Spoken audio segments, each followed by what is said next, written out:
if everybody would like to start rejoining us, we will resume the meeting.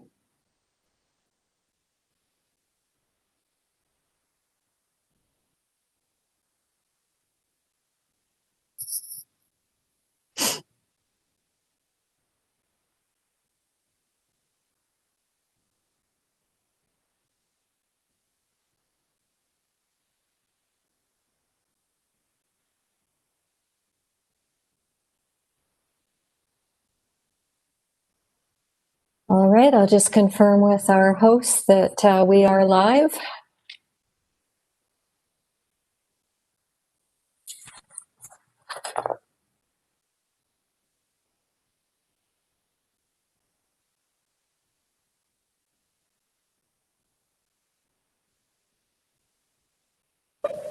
We are ready, Your Worship. All right, thank you very much. So we will resume the regular council meeting of October 27th.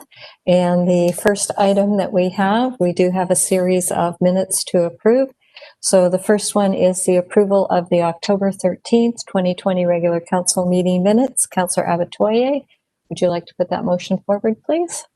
Yes, I'll make a motion the council approves the October 13th regular council minutes as presented and circulated. Thank you. Are there any errors or omissions? Not seeing any. I will close the vote. Please cast your vote.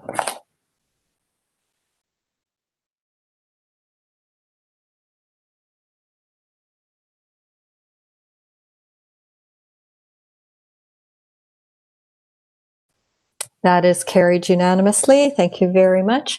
The next one is approval of the minutes of October 14th, 2020. Councillor Harris, would you like to put that motion forward?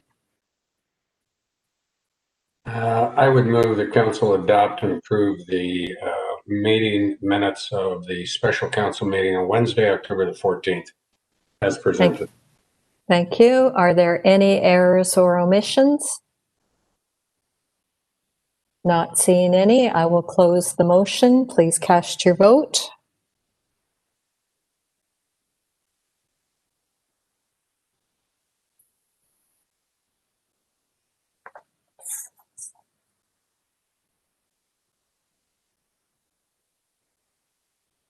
That is carried unanimously. Thank you very much. I need an approval of the minutes of October 15th, 2020. Councillor Sperling, would you like to put that motion forward? I'll make a motion to adopt and approve the minutes of the special council meeting Thursday, October 15th, 2020 as printed and circulated. Thank you. Are there any errors or omissions? Not seeing any. I will close the vote. Please cast your vote.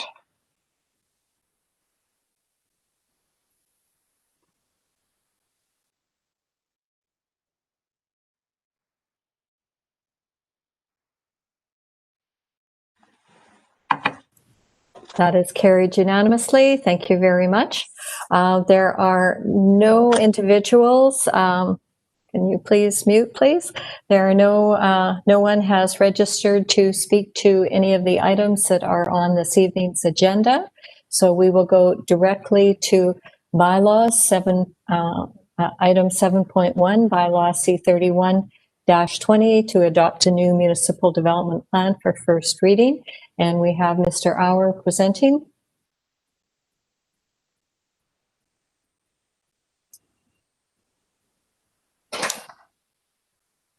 Thank you, Your Worship, members of council. My name is Craig Thomas, Director of Planning and Development. It's a great day and we're very pleased to present bylaw C31-20, Fort Saskatchewan's Municipal Development Plan for council's consideration and public hearing. With me today is TJ Auer, the project team lead, and Shri Shinde, Manager of Current and Long Range Planning. I would like to acknowledge the Planning and Development Department who have done a remarkable job staying true to the project vision.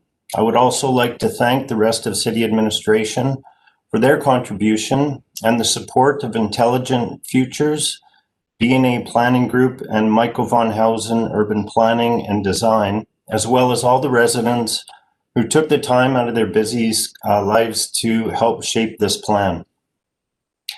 This project is a made in Fort Saskatchewan plan and a true team effort. We all know that this has been an incredibly difficult year, but despite that, the team has kept its sights set on the city's strategic goals and the opportunity for the MDP to help achieve those goals.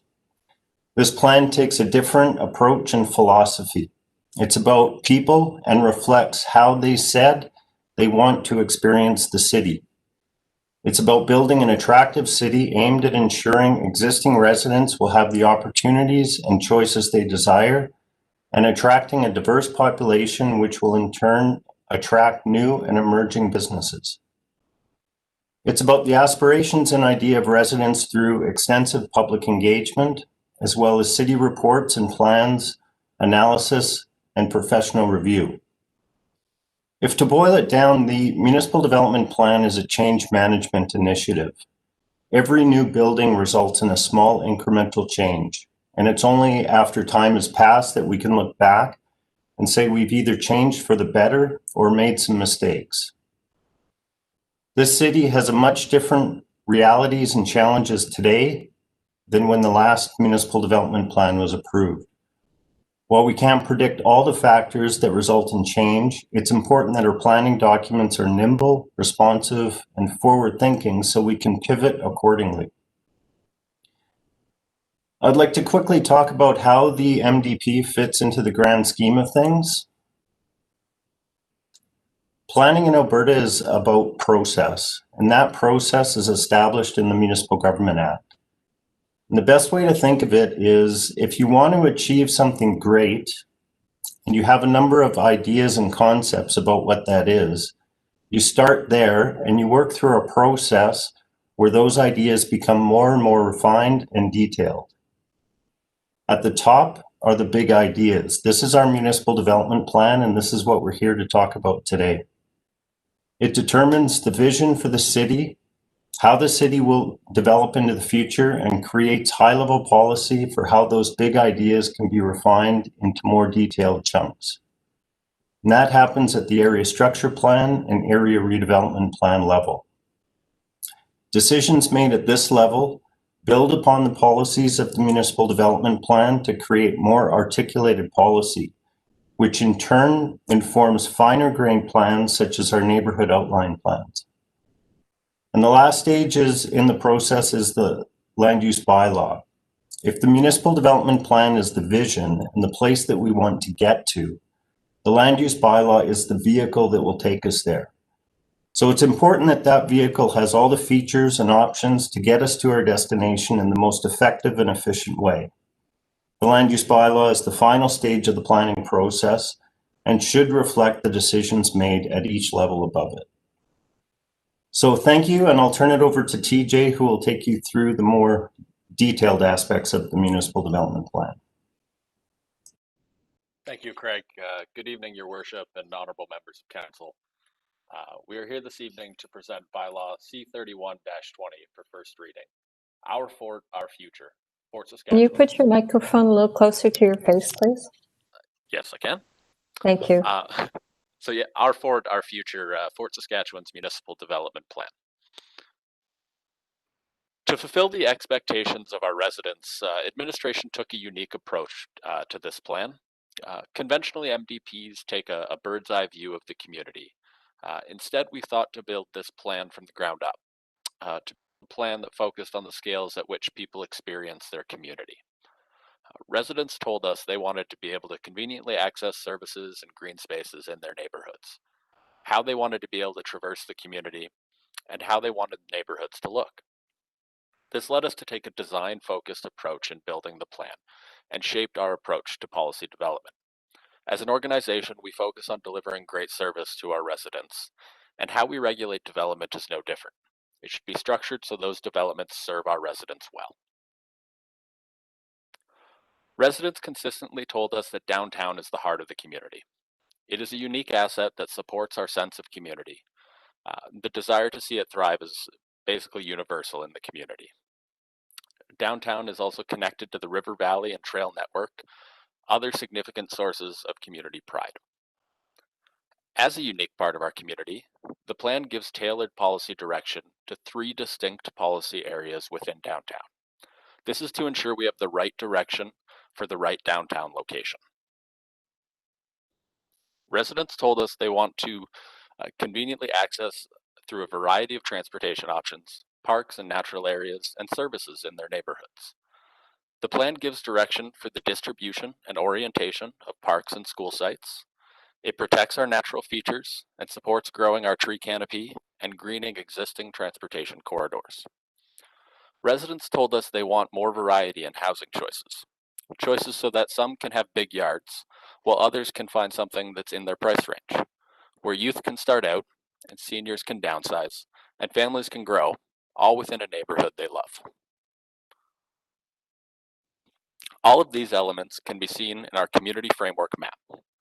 Different parts of the community have different policy areas, so we could tailor the best fit for the needs of that part of our community. It identifies nodes. These are focal points for the neighborhood, where people, activities, and services can congregate.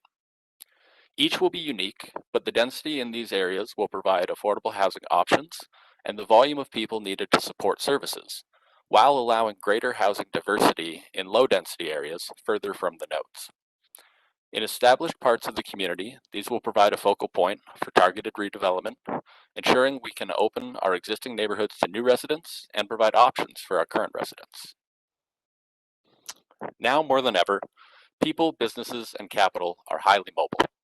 It is important for Fort Saskatchewan to be competitive within the region, and the region to be competitive globally. Taking a place-based approach will support neighborhoods of choice within our community. Quality places are able to attract talented individuals that businesses need for their growth and development, and those businesses in turn support the community. This plan builds on what residents already told us attracted them to the community, and what they told us would enhance their quality of life in the community. Since we presented the plan in September, we have engaged the community and stakeholders again. The engagement was primarily online, where residents could comment directly on the draft plan and vote on their preferred name. This is how the plan became Our Fort, Our Future. We also hosted 2 in-person open houses.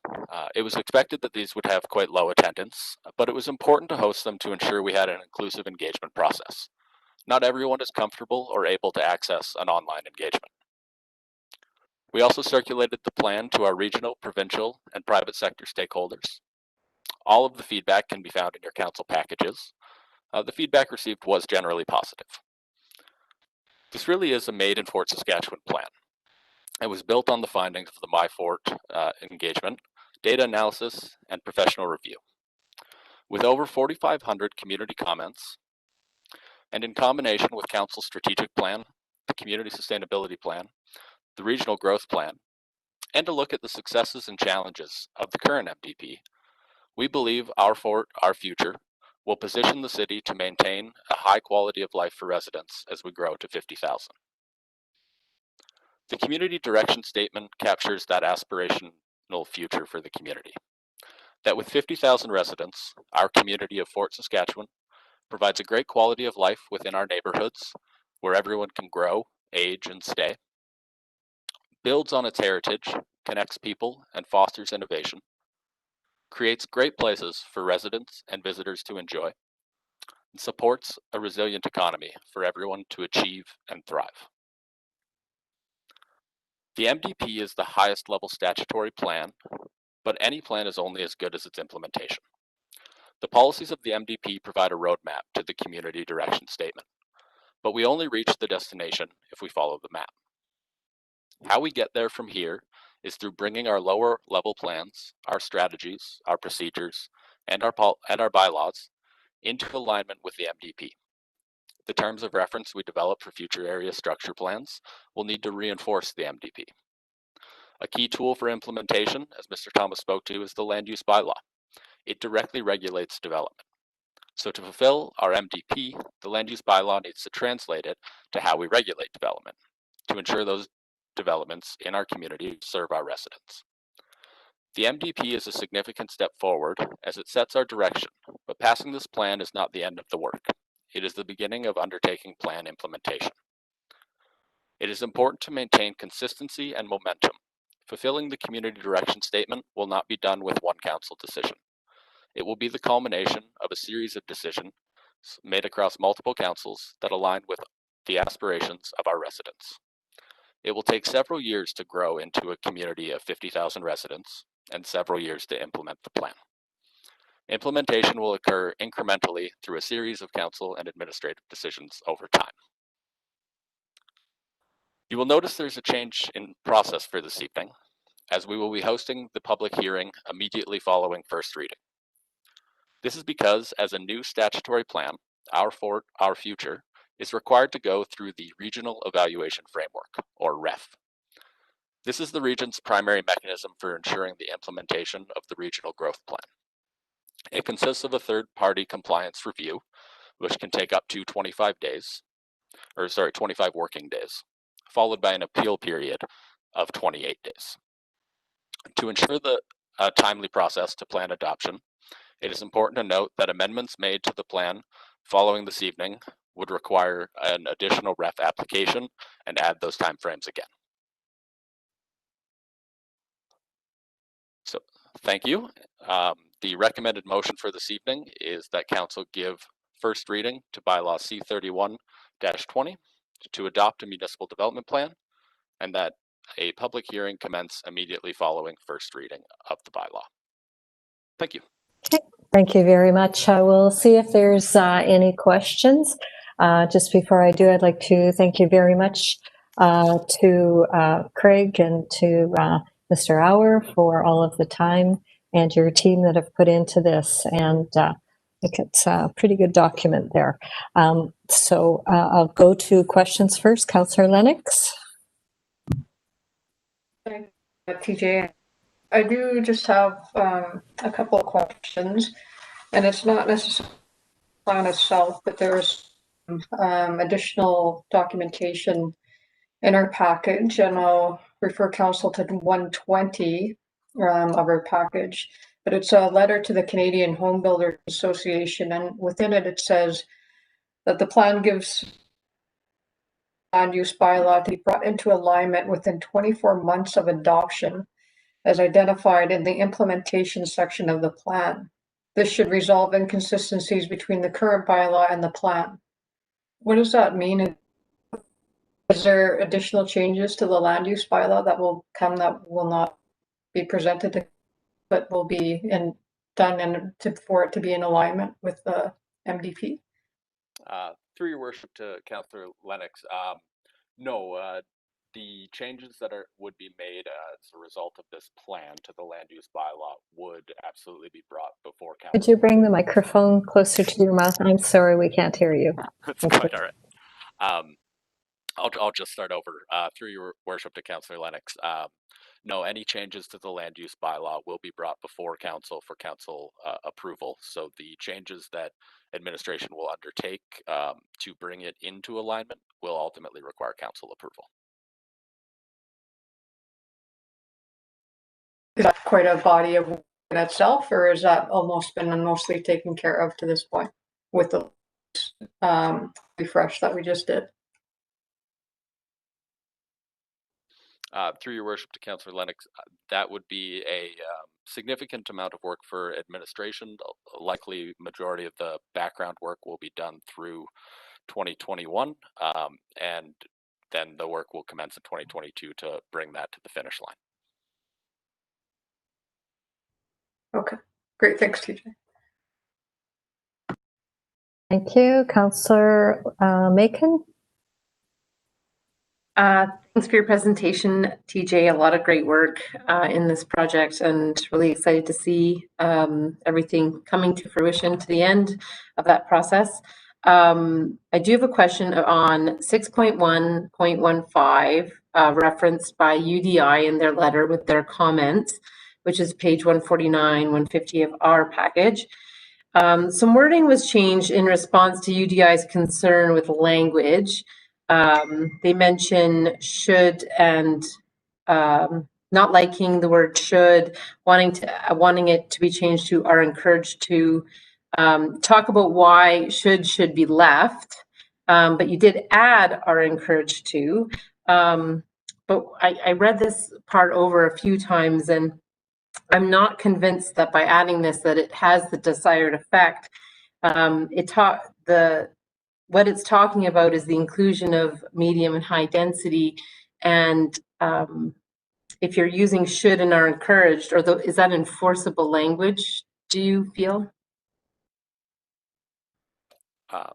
Through your worship to Councillor Macon, so the key change there with including both is that it should have medium or high density within the node development, realizing that the density of nodes identified, that target falls within our medium density development range.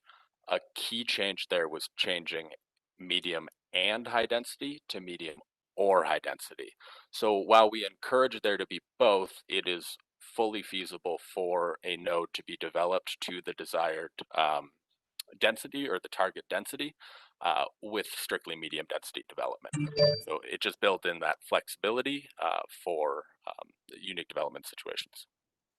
Okay, but then doesn't that lead us open to that? We'd like it to be mixed. We encourage them to do it, but they could in fact build all of them to either medium or high, and we would have none with mixed. Through your worship to Councillor Macon, that is in theory possible.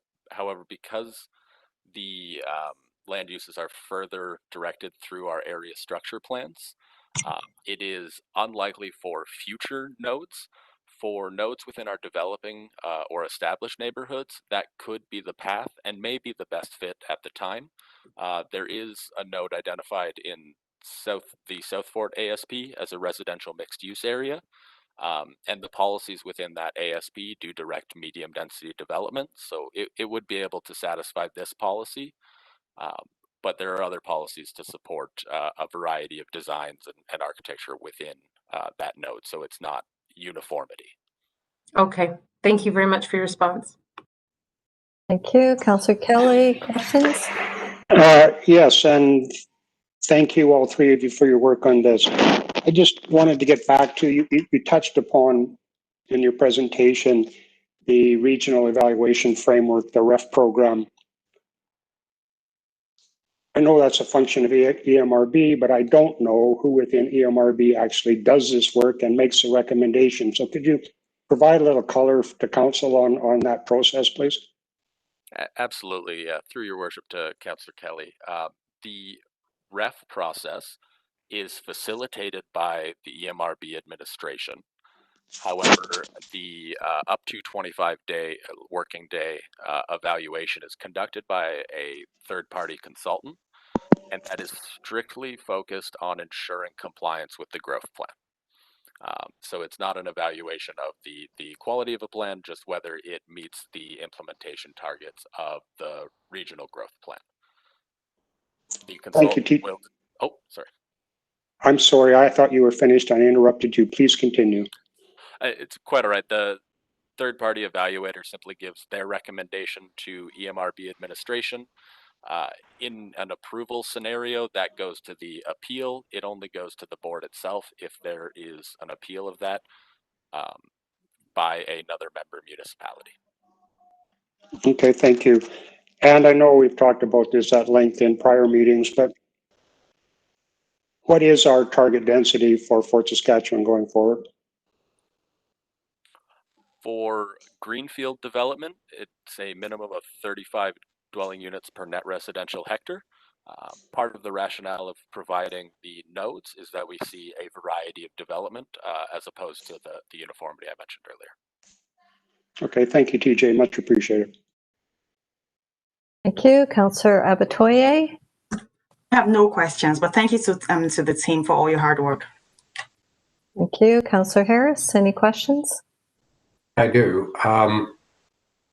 You know, I've been involved in the approval of about 4 different municipal development plans over time, but not one that's subject to the review through the REF process through EMRB. Now, as we were putting it together, we know typically the sorts of things that they're looking for. So there's probably a checklist of key elements that are in there. I presume that administration did that so that when we submit this document, it's likely not going to hit any roadblocks. Is that a fair assessment? Through your worship to Councillor Harris, yes, that is a fair assessment. Okay, so there are only a handful of things that are likely to derail it, and we're not likely to see that. So that should be relatively a slam dunk process. Through your worship to Councillor Harris, given that there is an appeal period, I would not be comfortable describing it as a slam dunk. However, we are confident as administration that we have satisfied the growth plan. Well, and on that thing, an appeal would come from, say, a neighboring municipality that feels they're contradicted in some way by something in the plan. Is that correct? Through your worship to Councillor Harris, their motivations are unknown, but that would be the probable motivation for appeal. Yeah, okay, fair enough, TJ. I'm not going to belabor the point. Thank you. I think the staff have done a good job. We've engaged our community, and I think it's a good document from that standpoint, and we'll hope for the best. Thanks. Thank you. Councillor Sperling. Just one question. There's a term that was used within the material that was provided, and it references a barrier-free home style. And I was just wondering if one of you would just explain what a barrier-free home style is. Certainly, through your worship to Councillor Sperling. So barrier-free developments are it's a specific standard that goes beyond accessible to ensure that regardless of somebody's mobility needs, they are able to comfortably function within a unit. So there's a series of built form kind of criteria, but essentially you're looking at turning radiuses, lowered light switches, lowered counters, accessible shower facilities, those types of features. Do we have any of those in the community? Through your worship to Councillor Sperling, currently none that I'm aware of. Okay. All right. Thank you. Okay, thank you. So I'm next, and if anybody follows strata development, we actually do have one barrier-free home in Fort Saskatchewan. They tweeted it out with some pictures. So I think we're the first one kind of in the region to have that level, which is really great. So that's just FYI. I don't have any clarifying questions on this. So with that, Councillor Lennox, would you like to put the motion forward? Sure. I'll make the motion that council give first reading to bylaw C31-20 to adopt a municipal development plan and that a public hearing commence immediately following first reading of this bylaw. Thank you. Would you like to speak in favor of the motion? I would. I just going through we've gone through this process for quite some time already, and I'm sure from the planning's perspective, it's a tedious process, but a necessary one. And you've just done a tremendous amount of work, and I was just thoroughly impressed by the stakeholder outreach and engagement that you did, whether it be from Alberta Health Services to UDI to the home builders, and plus all the community engagement you've done. So just kudos to everybody that put this document together, and I think it's one that that we can be proud of and that the community can be proud of. So well done. Thank you. So I've accepted the motion. It has been spoken in favor. It is open for discussion and debate of first reading. Councillor Macon. Yes, I'll mirror what Councillor Lennox said, just very proud of the product that we've had here. I recall very early on in the discussions, Councillor Kelly being very passionate about how we could develop this as a Made in Fort Saskatchewan plan. And I found the way he talked about very inspirational, and following this pretty closely, I'm really excited about what we've produced here. And I really think that it is a Made in Fort Saskatchewan, unlike anything else in our region. So very happy with the work that's been done, and I look forward to moving this forward. Thank you. Thank you. Councillor Kelly. Yes, thank you. I'll certainly support the motion, and I've got nothing to add other than to voice my support for the comments and agreement with the comments that both Councillor Lennox and Councillor Macon just made.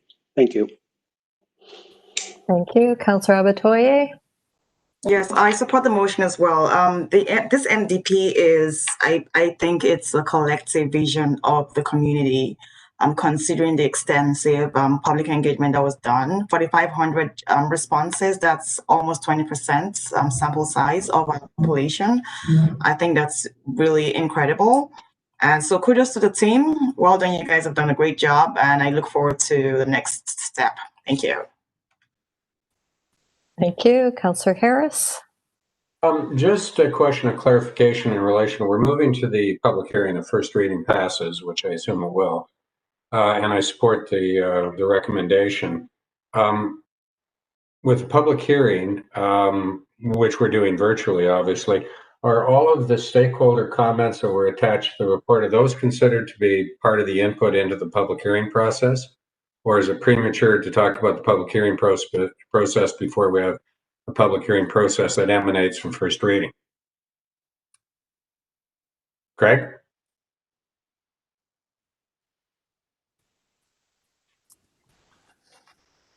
Your Worship, I think I would refer to Legislative Services. It would be my understanding that the submissions would be part of the public hearing record. Your Worship and members of Council, as the public hearing has been advertised for a number of weeks, I would agree that those submissions would form part of the public hearing. And yes, I would suggest keeping it specific to that time. That's great. And so when we go through this and we move into the public hearing, is anybody registered to speak for or against? Your Worship, Councillor Harris, do not believe we have anybody who has registered with us to speak for or in opposition. Okay, well, this is a new process, even though I've gone through this a number of times, but most of us haven't. So anyways, that was just a question of clarification. I'll leave it at there. We'll see what happens. Okay, thank you. Councillor Sperling on the motion. Yes, obviously going to support the motion as well. I think this is the beginning of a very exciting time for the community. I think this refresh of the MDP encompasses a number of initiatives, including the newly annexed lands for the city of Fort Saskatchewan, the development of objectives of the EMRB, feedback from stakeholders, including our municipal neighbors, the school boards, Alberta Health Services, Canadian Home Builders Association, UDI, and a few others. I'm most interested in the creation of the area redevelopment plans, in particular for the downtown, in terms of revitalization, as well as some of the older neighborhoods here in the community, as well as the area structure plan, of course, for the new annexed lands. And I just also wanted to echo many comments, just to thank you to Mr. Thomas and his team that have developed what I consider to be a very positive and move forward municipal development plan. Thank you. Okay, thank you. Was there a question in there just about the ESPs? No, just a comment. Okay, thank you. Just needed to double check. Okay, thank you. And yes, I will support this as well. I just want to give kudos to everybody, not just administration, but also council. These are legacy documents, and this is what governance is all about. So, as we took this journey how many years ago together, it takes a long time to get some of these documents to where they are. And sometimes they go from one council to another, but we've been very fortunate that we've been able to get this one fairly tight timeframes, and that we've approved a new land use bylaw, and that we're giving first reading to a new municipal development plan that will take our city for many years to come. So just like to say thank you to everybody for all your input, for all the stakeholders, and for our staff for being able to tie this together and really make it a Fort Saskatchewan document. Councillor Lennox on close. I have no fireworks to set off, so we'll just leave it at that then. All right, thank you very much. So with that, the motion for first reading of bylaw C31-20 and a public hearing being commenced immediately following this bylaw. The motion is now closed. Please cast your vote.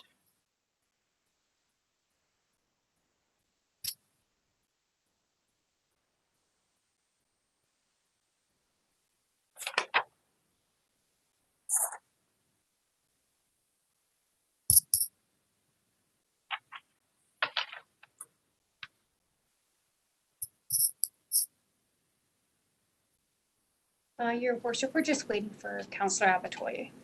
I know she signed in, she just hasn't registered yet. Councillor Abatoye, could you just voted in the affirmative. Okay, she's voted in the affirmative. Thank you. And that motion is carried unanimously. Thank you very much. So the next item that we'll move to is the public hearing for bylaw C31-20 for the adoption of the new municipal development plan. So the process for this will be that once I open the public hearing, administration will give a presentation. It will be available for anyone to speak in favor or opposed, and then throughout that, council will have an opportunity to ask questions. Once this is closed, it will be sent to the Edmonton Metropolitan Board, and it will sit there for about the next 30 days and then come back to us for second and third reading. So with that, I will invite Mr. Thomas, Ms. Shindy, and Mr. Auer, one of you, to present. So I will open the public hearing. Thank you, Worship. The commencing a public hearing, at this time, we don't have any. Microphone closer. Yep, thank you. At this time, we do not have anyone registered to speak at the public hearing, either for or against the our future municipal bylaw C31-20. However, I believe you did receive a written letter from the Canadian Home Builders Association of Edmonton Region in support of the plan, as well as the feedback and circulation document in your council package. And so with that, thank you. This is feeling a little bit uneventful. With that, I will ask council if you have any questions of Mr. Auer. I'm just going to look for hands at this point in time since we just gave it first reading. Not seeing any. And you did indicate that we had one letter of support and nobody has registered to speak against. So with that, is there anything final you would like to say before I close the public hearing? Thank you, Your Worship, and members of council.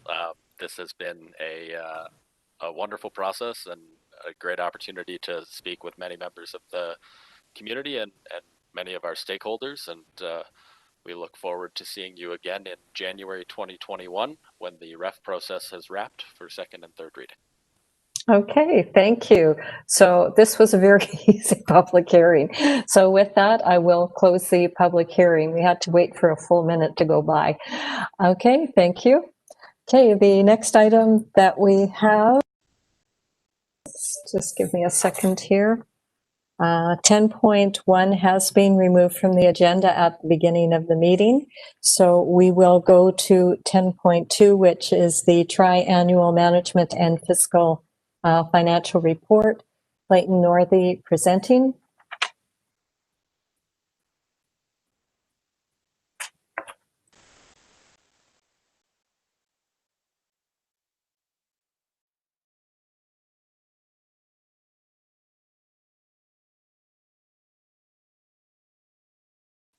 Mr. Fleming, do we have Mr. Northey?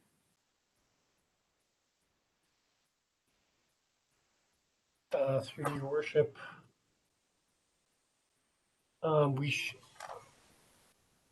we don't have him right now, so I'm not sure if I suspect what he was doing was waiting. He might not have been aware that we moved some of the He's just agenda. joined the meeting. Yeah. I Right, suspect he didn't realize 10.1 was deleted, so. Okay, I see he is now joining. He is, gosh, I just saw him. There he is. Okay, Mr. Northey, thank you. At the beginning of the meeting, we actually removed 2 items to future council meetings, so that did advance you.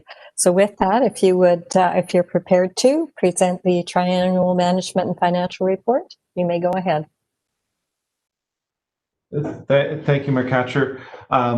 My name is Clayton Northey. I'm the Manager of Accounting and Reporting, and I'm here tonight presenting the results for the first 8 months of 2018, the annual interim report, the August 20 interim report.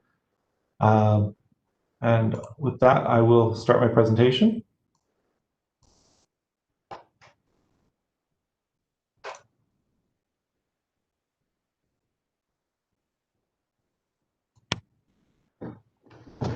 The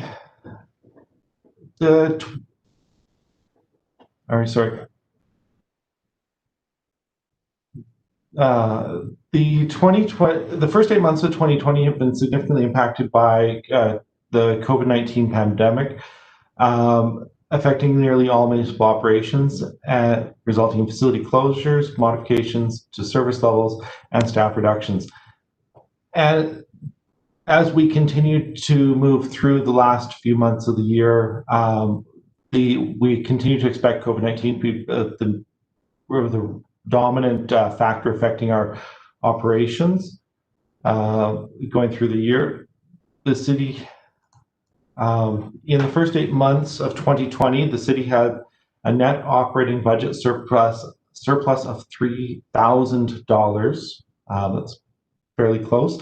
The city is expecting a surplus of $1.25 million for 2020 at this point for the remainder of the year.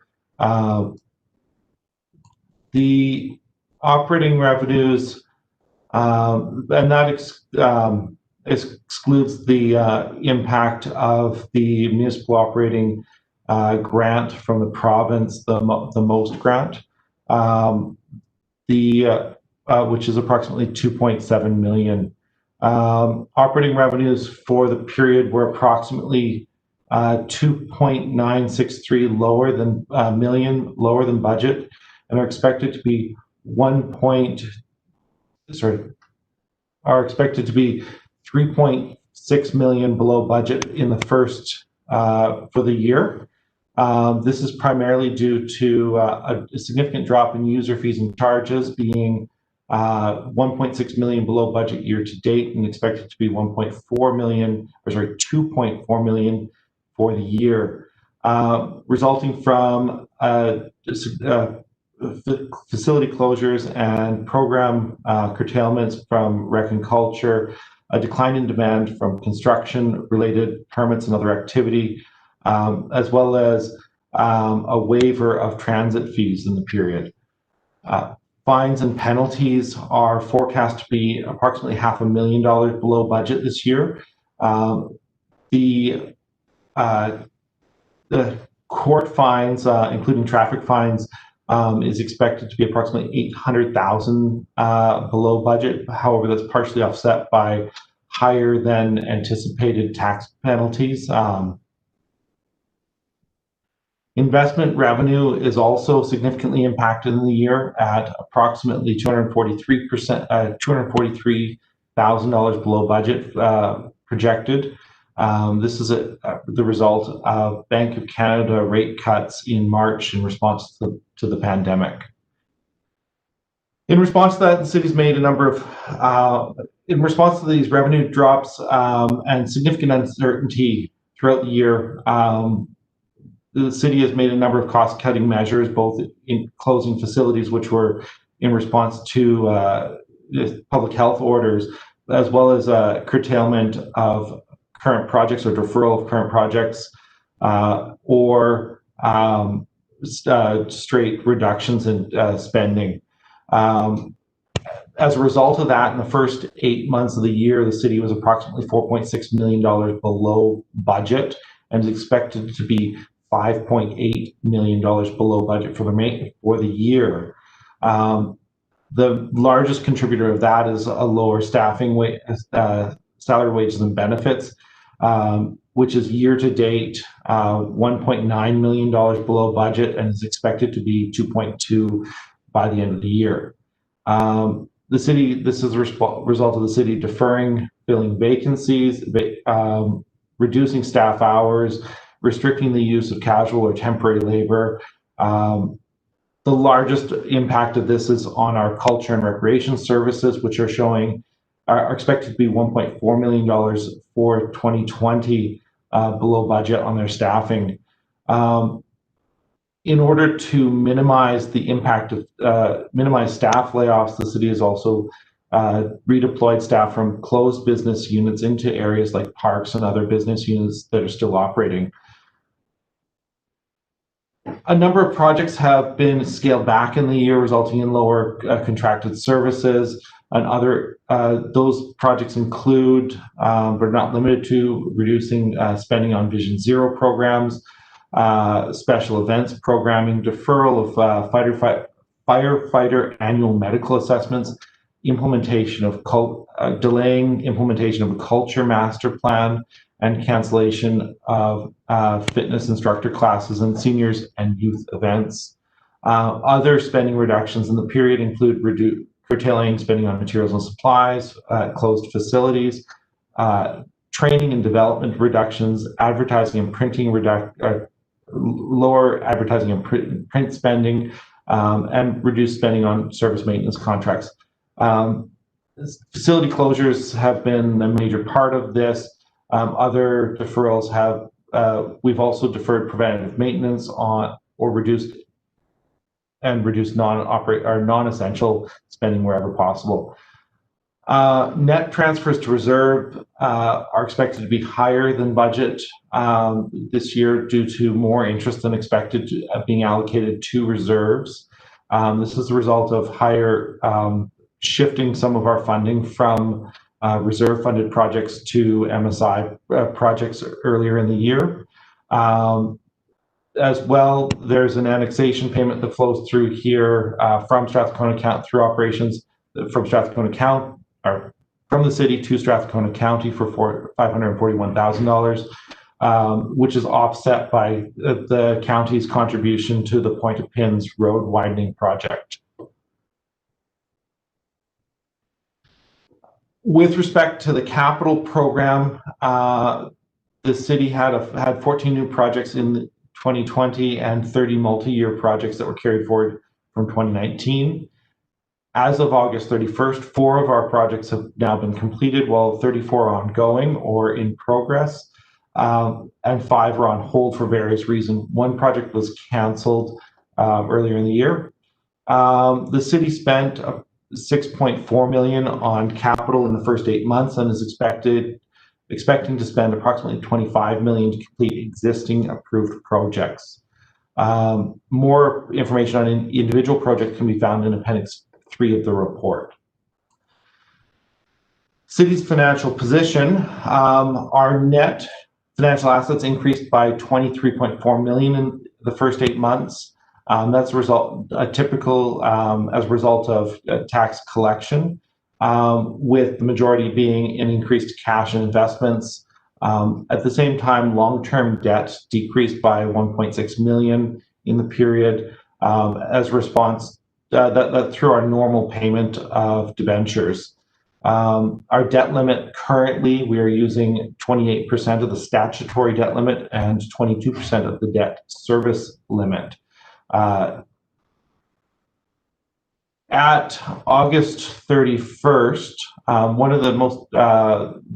the city had collected 23% of its net property taxes, had 23% of its net property taxes remaining outstanding, with compared to 15% at the same point in August 2019. Subsequent to the period, however, the only 11% of net property taxes were outstanding at September 30th, compared to 12% in the prior year. Previously expected delays in property tax collection that could roll into 2021 have not materialized. However, there continues to be significant macroeconomic factors out there that could make it difficult for the city in 2021 and beyond to collect property taxes as they fall due. The city had, at August 30th, the city had uncommitted financial reserve balances of 43 million, including 37.6 million in internally restricted reserves and 5.5 in externally restricted reserves. The city's optimal balance for internally restricted reserves is 35.5 million. The stabilization and contingency reserves, as well as the capital projects reserves, are currently overfunded by 3.7 and 1.1 million respectively, while the city's infrastructure, life cycle, maintenance and replacement reserves are underfunded by 6.2 million. The main reason that we have some overfunding in the city's stabilization reserves and capital project reserves as a result of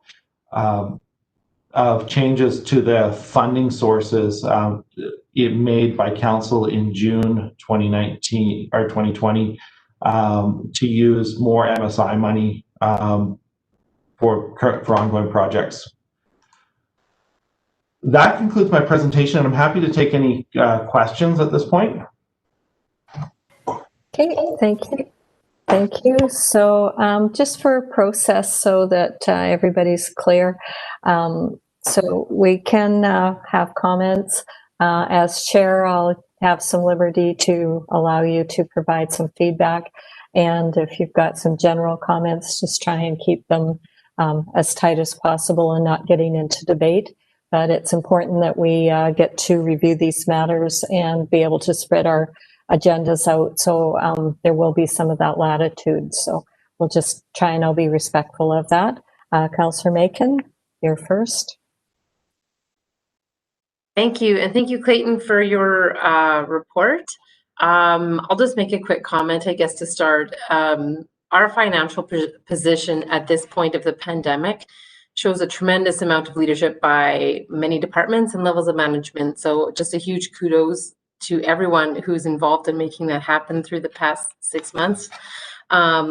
Going through the interim report, I didn't have a lot of questions that weren't immediately answered just by reading closer in the report. So I thought that was excellent. You talked about last year at September 30th, we were at 12% outstanding. This year, 11%. I think that is a lot better than we expected, but do you still feel that there's a heightened sense of uncertainty with our ability to collect that outstanding 11%? Through your worship to Councillor Macon, most of the remaining outstanding funds this year are under the pre-authorized payment program that the city has, the Fort electronic payment program. So at this point, it looks like we're probably going to have numbers that are comparable or slightly, I'll say comparable at this point to last year. I think most of the risk now is what happens in 2021 is that we start getting larger, we start to see the real impacts of the pandemic. Okay, thank you so much. Okay, thank you. Councillor Kelly? Yes, thank you, and thank you, Clayton.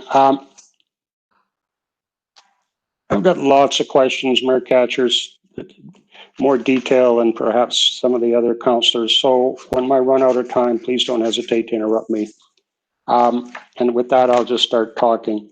If I look at page 194 of our total package, the financial results from operations,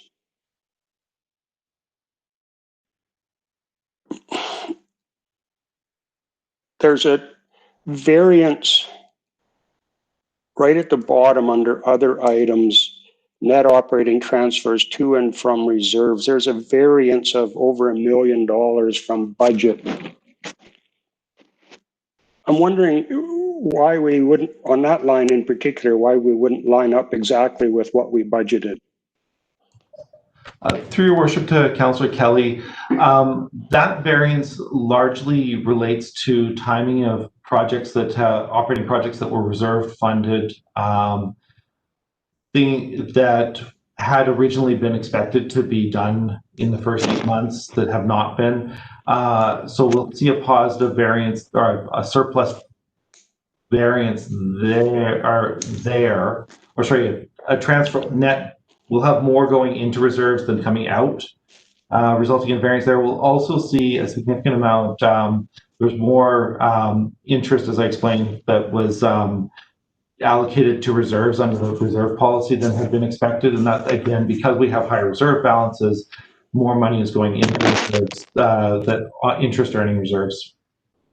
Okay, thanks, Clayton. So I guess that the variance arises not because we're not putting in more money than budgeted, but we're just not pulling it out as fast as originally planned? Your worship, that's correct. Okay, thank you.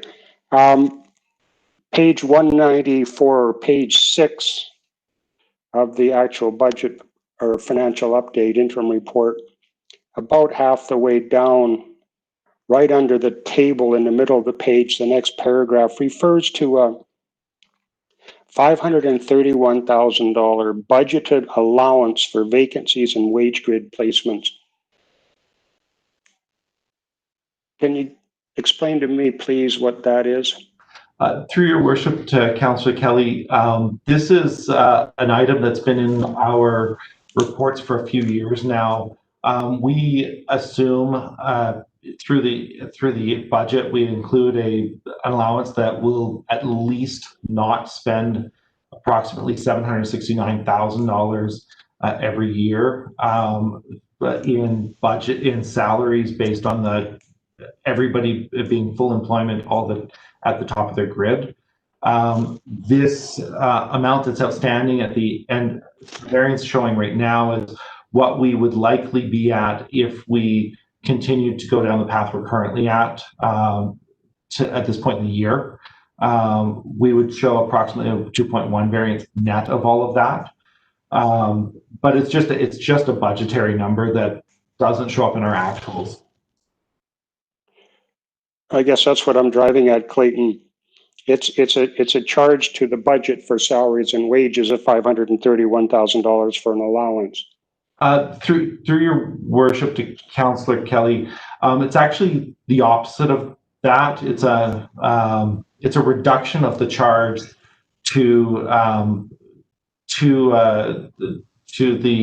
from salaries and wages. Previously, this was brought in a couple of years ago. That variance was brought in a couple of years ago because we were seeing consistently large variances in our salaries, wages, and benefits that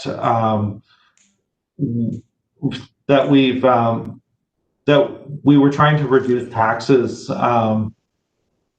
What some municipalities do is or most municipalities will do is record or budget for full employment at top of the grid. And what this allowance does is it reduces that, and we say we're never at full employment all through the year. So we don't want to tax for 100% top of the grid full year. So that's what this is. Okay, we'll talk about it when budget time comes up again, but I appreciate your response. Thank you. At the bottom of that same page, the last paragraph refers to 2 items that were moved from the operating budget to the capital budget, totaling $980,000. I recall, I think, speaking to those items when we did the budget last year and questioning why they were part of the operating budget. In fact, I think I even suggested more than once that they be part of the capital budget. So where and how does this allocation get made after the budget is passed? Through your worship to Councillor Kelly, the decision to move these from the operating budget to the capital budget, and you are correct, I recall having that discussion being had at the time. What we typically put through an operating budget under our existing TCA policy, which would change shortly, is any replacement of equipment that doesn't constitute a betterment or extend the life, doesn't improve efficiency, doesn't change how the building operates. So those would all typically go through operations, whereas anything that does result in a betterment and improvement, increased safety, would go through capital. In this case, both of those items, had to comply with new safety regulations. We moved an interior generator to an exterior generator. In the case of the fire hall, and I believe the ice plant was also a significant upgrade in efficiency and safety compared to the previous equipment within the same budget that was approved by council. So we would have to capitalize that. Furthermore, at the June council meeting, I believe it was June 9th council meeting, council actually approved the funding be changed on these two items to be funded from MSI rather than from taxes. So that happened after the fact. I don't recall the motion from June. I'm sure it happened. Okay, if you're good, I'm going to. I'd just like, please, just one sentence to close this particular discussion, and we can move on. But that change does mean then that our surplus for the year should be $980,000 higher than we originally budgeted. Is that correct? Through your worship, it would actually be the opposite. Had those been funded through the way this is structured, without that change, our budget variance would have been $980,000 less than it is today. I think we're saying the same thing, just backwards from each other. I'll let it go. Thank you, Mayor Katcher. Okay, thank you. Councillor Abatoye. Yes, thank you, Clayton, for your presentation. So just looking at the agenda and the write-up and how the city is better this year, as of September 30th, better this year than last year in spite of COVID. I think that's very impressive. And you'd mentioned that 11% outstanding. Most of them are on the payment plan program with the city. That's great. But what's happening with the rest of them that are not on the payment plan program? Through your worship, is there a whole lot, and what's going to happen to them? Through your worship to Councillor Abatoya, we have a process in place for collections after January 1st. Any property taxes that are outstanding are put onto the arrears list, and they're charged a penalty on January 1st, and then again, a 12% penalty on January 1st, and again on Second. Councillor Kelly, could you mute, please? We can hear you. My apologies. Thank you. Go.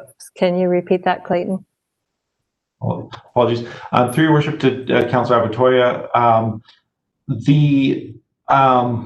on January 1st, any property taxes that were outstanding still at that point from 2020 will be put on the arrears list and charged a penalty. I believe it's 12%. And then on February 1st, there's a second penalty of 12%. We do have a collection process that's I'd be happy to send to council, but I don't know if you want to go through that in detail right now. I mean, I'm probably not the best person for that. No, that's okay. But we're expecting right now, I think based on the latest numbers I've seen, between $1 to $1.5 million outstanding at the end of the year. So is that like relative to last year, or is that higher? Because you had mentioned during your presentation that there was going to be higher than anticipated tax penalties. Through your worship, to Councillor Abatoya, last year as a comparison, I believe we had approximately 1.1 million outstanding at the end of the year. Now, property tax penalties, we budget very conservatively on. Because it's not something that we plan on, and it's not something we target to go for. So even in a normal, even last year, for instance, I think we had a couple $100,000 in property tax penalties higher than budget. So this would be comparable to last year. Okay, thank you. One more thing you said during your presentation, you said there are macroeconomic factors that could make it more difficult to collect property taxes as it's when due. I believe you're referring to next year. My question is that what are we doing to mitigate this risk? Through your worship, to Councillor Abatoya, at this point, I believe, and I'll let Mr. Dance speak to it from a budget standpoint, perhaps. But from an operations standpoint, we are continuing to make sure that we collect taxes as they fall as best we can. We are planning. We did bring in an operating line of credit facility with council's approval, and we're continuing to monitor the situation as we move forward on. Both monitoring news reports and feedback from experts. Beyond that, I'll pass this to John. Thanks, Clayton. Not much to add. I guess the other thing that we're doing, Councillor Abatoya, is just being proactive and ready for any potential grants that are before us. So I think we've had 3 opportunities that we've been able to pursue. And I think as council sees the 2021 budget, you'll see a very responsible, prudent budget that reflects both the COVID impacts as well as other economic conditions in the city. I'll just make one quick addition to what Clayton said. The 11% that is outstanding on the property taxes is just simply people on the pre-authorized payment plan, or it includes that. There's also other people who are on payment plans related to COVID that give them that opportunity to pay over a period of 6 months. So I think our team in finance has done a tremendous job of working with individual people for different payment arrangements for their taxes. There was an initial penalty on October 1st, another one on November 1st, and another one on December 1st this year as well for property tax penalties. Thank you. Okay, I'm going to move to the next person, Councillor Harris. Yes. There's a lot of really good information in these reports. It's great. I'm not generally a detail guy, but there's one thing that kind of sticks in my craw. On page 22 of the report, I have no idea what it is in your bigger report that you guys get paper. Page 22, project 18042, Clover Park Secondary Access. I brought that up last budget and we got that changed. So instead of spending a whole bunch of money on a new bridge, supposedly some work was supposed to take place on that thing to make it a little safer. Not a thing has taken place, 0. And so we've spent $61,000 on a budget of $83,000. Again, this is really small stuff, but it really bugs me because we spent 73% of the budget and done absolutely nothing on that secondary access. So that must just be consulting money that was spent. So that's a question you can get back to me at a later time. That project in particular really bugs me because nothing's been done. Last time I was out there about 2 weeks ago, it's overgrown with weeds. So on the grand scale of things, that's not an important thing because this is a really good report with lots of good information. Councillor Kelly always asks the probing questions, and I'm glad that he's here to do that because that's not my gig. But something like this, I see it, it's there, nothing's happening. So you can get back to me, the city manager can get back on that one at a later time. And so that's my only question at this point. Okay, so Mr. Fleming, you'll get an answer back at some point in time. Yes, Your Worship. Okay, thank you. Councillor Sperling on the triannual report. Thank you. I do have a few questions. At the bottom of page 198, the very last line or statement indicates that that the city had capacity to borrow up to $40 million to finance the ongoing operating activities of the city through a line of credit facility. To date, the city's not drawn any of these funds through this credit facility. Always nice to have something there just in case the unforeseen happens. My question is, did we create two $20 million lines for a total of $40 million, or is it just one line of credit? Through your worship to Councillor Sperling, it's two separate facilities that of $20 million a piece that we have right now. Okay, and just, I mean, we haven't used any of it yet, and just a thought, if desired, perhaps remove one of them or cancel one of them. That's just a thought. If we don't need the credit, we shouldn't have it outstanding. Page 199, it talks about the capital project infrastructure lifecycle maintenance and replacement reserves are expected to be underfunded by $6.5 million. And I was just curious what that might be for.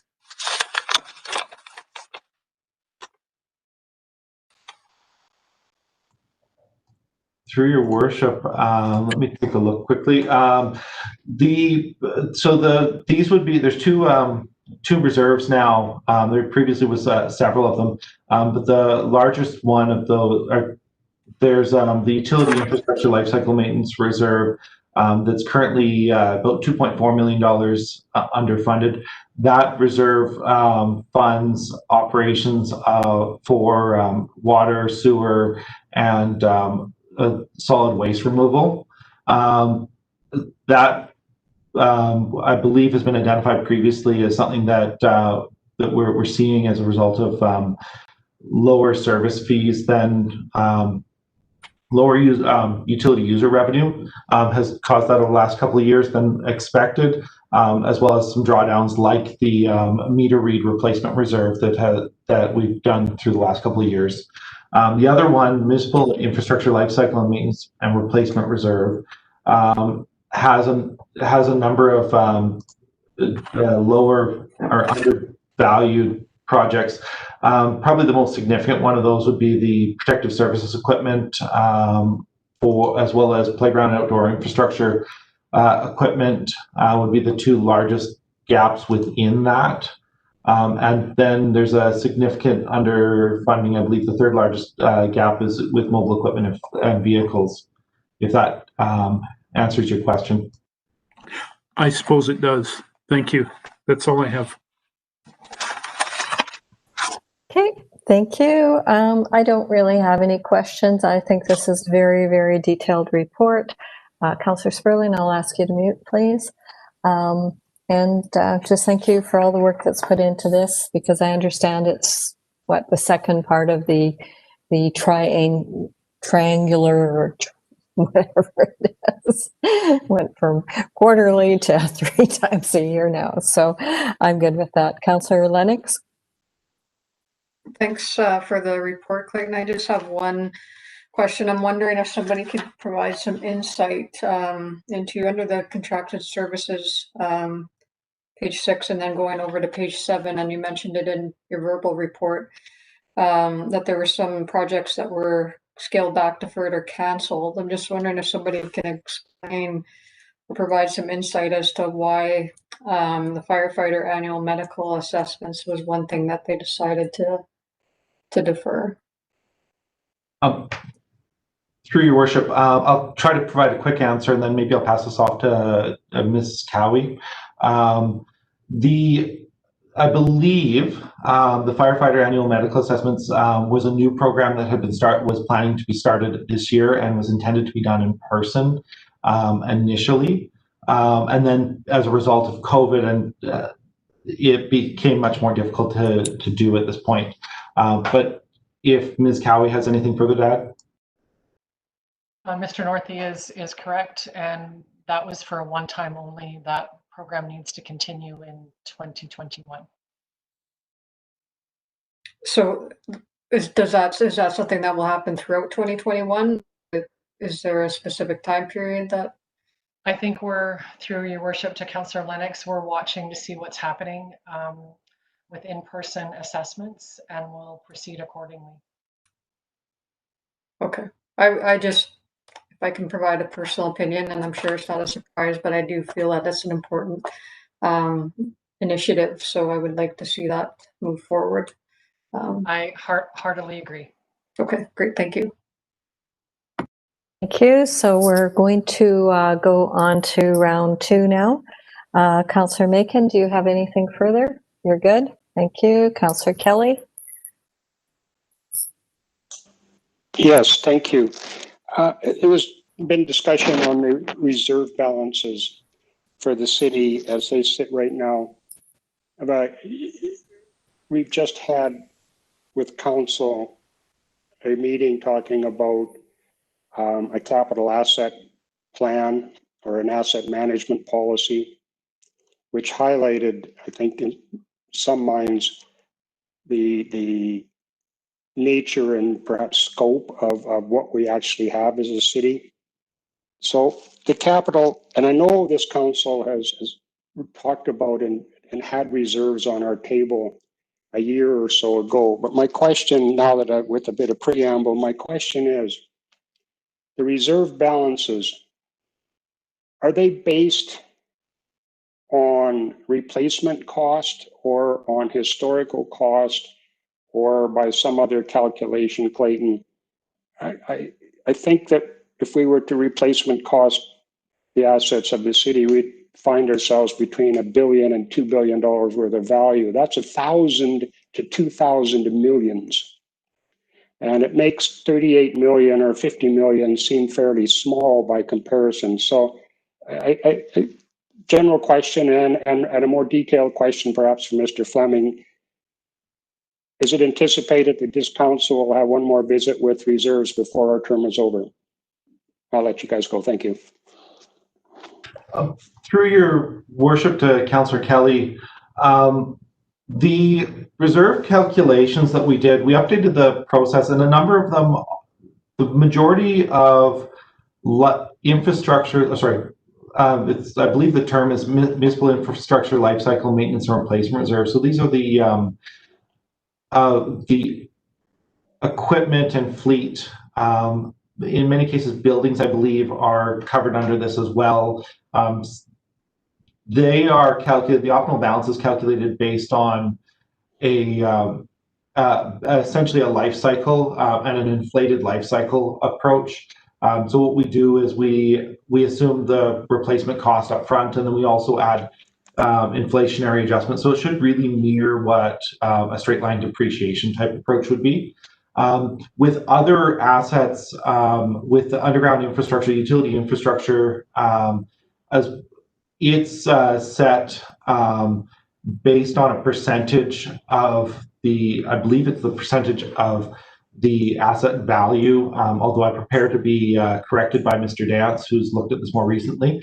And then the other reserves that manage existing infrastructure, we don't have one for roads maintenance. What we do instead is have that as part of our annual capital funding.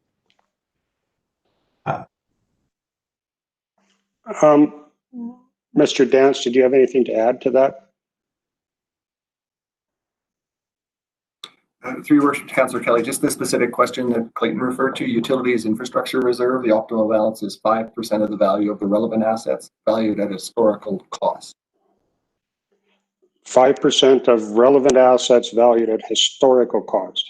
For utilities infrastructure reserve, and as Clayton referenced, there's a fairly complex formulas for the municipal infrastructure lifecycle maintenance and replacement reserve for different assets in different parts in terms of optimal balances. But the relevant assets wouldn't include stuff that's actually buried in the ground, would it?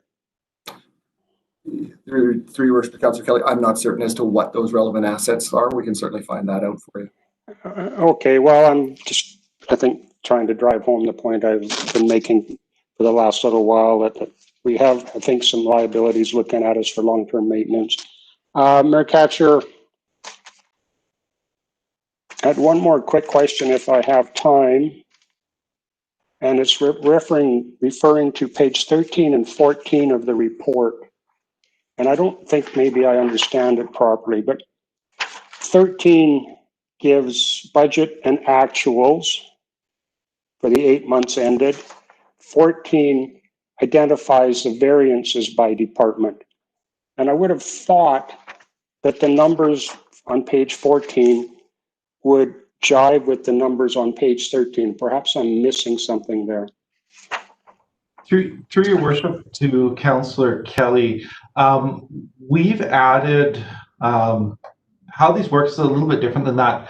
The operating expenses that you see for public works, planning infrastructure in as a statement of operations is a public sector accounting standards compliant statement of operations. So it includes things like depreciation that wouldn't be part of our budget. And it also excludes things like reserve transfers. The net operating variance, budget variance by department, the one that shows the variances by department, that should tie to the statement at the front of the page document. And it is done on a budgetary basis, so it's a modified cash flow basis, the same way our budgets are prepared. So there is a little bit of a difference there.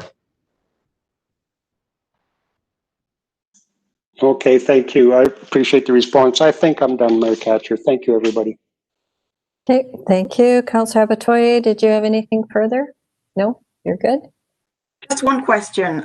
So it seems like some of our reserves are above their optimal balance and some are underfunded. Is there a plan to move funds between the reserves? Through your worship, I believe we are supposed to do that annually as part of, I believe, I can't recall if that's all part of the budget process or part of the surplus allocation that we do in April. I believe it's the latter, but I will get back to you on that if that's okay.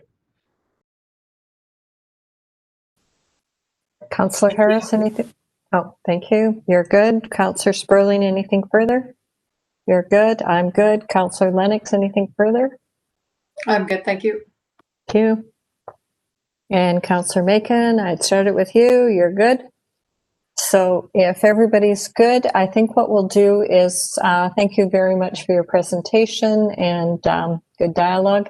I've been getting emails saying everybody needs a comfort break. So let's actually take 10 minutes so that people can maybe grab a little bite to eat as well. So just a couple minutes after 8 o'clock. So let's say 3 minutes after 8 o'clock, we'll resume. Okay, thank you. So everybody can put your videos down and mute.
I'll just give everybody one more minute and then we'll come back on.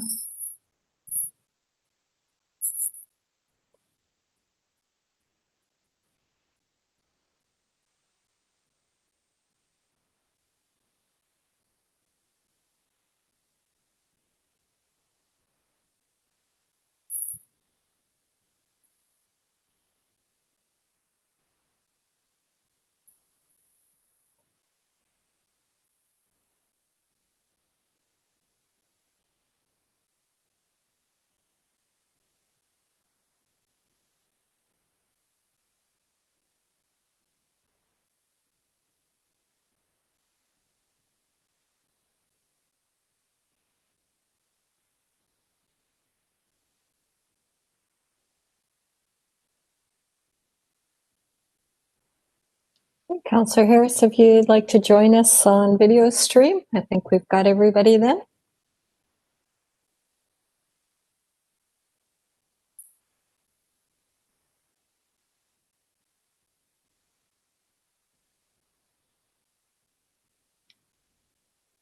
Okay, hopefully everybody had time to grab a quick snack and have a comfort break. So with that, we will continue on.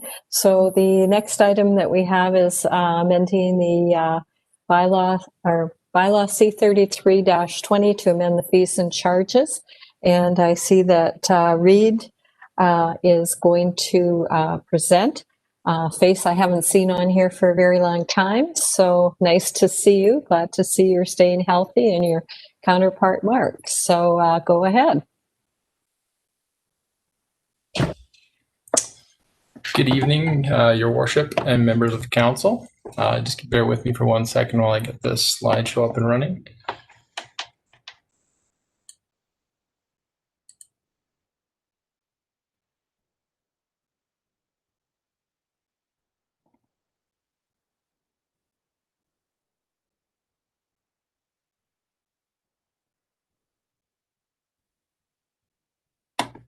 All right. Is everyone seeing the presented correct mode here? We ran through this with Andrew this afternoon and I have multiple monitors, so I just want to confirm that we're seeing the correct slide. Okay, now we've got a small one now. You had it on big with the slideshow on the side before. Okay, 1 second. Should do one quick swap here. Is that the full screen now? That is. Perfect. So go ahead. Perfect. Good evening, Your Worship and members of council. My name is Reid Bodwin, and I am the city's Economic Development Officer, a long-time employee, first-time presenter, and I'm representing the Economic Development Department. This evening, I'll be presenting Bylaw C33-20 to amend the user fees and charges Bylaw C16-19, effectively waiving the 2021 resident business license renewal fee.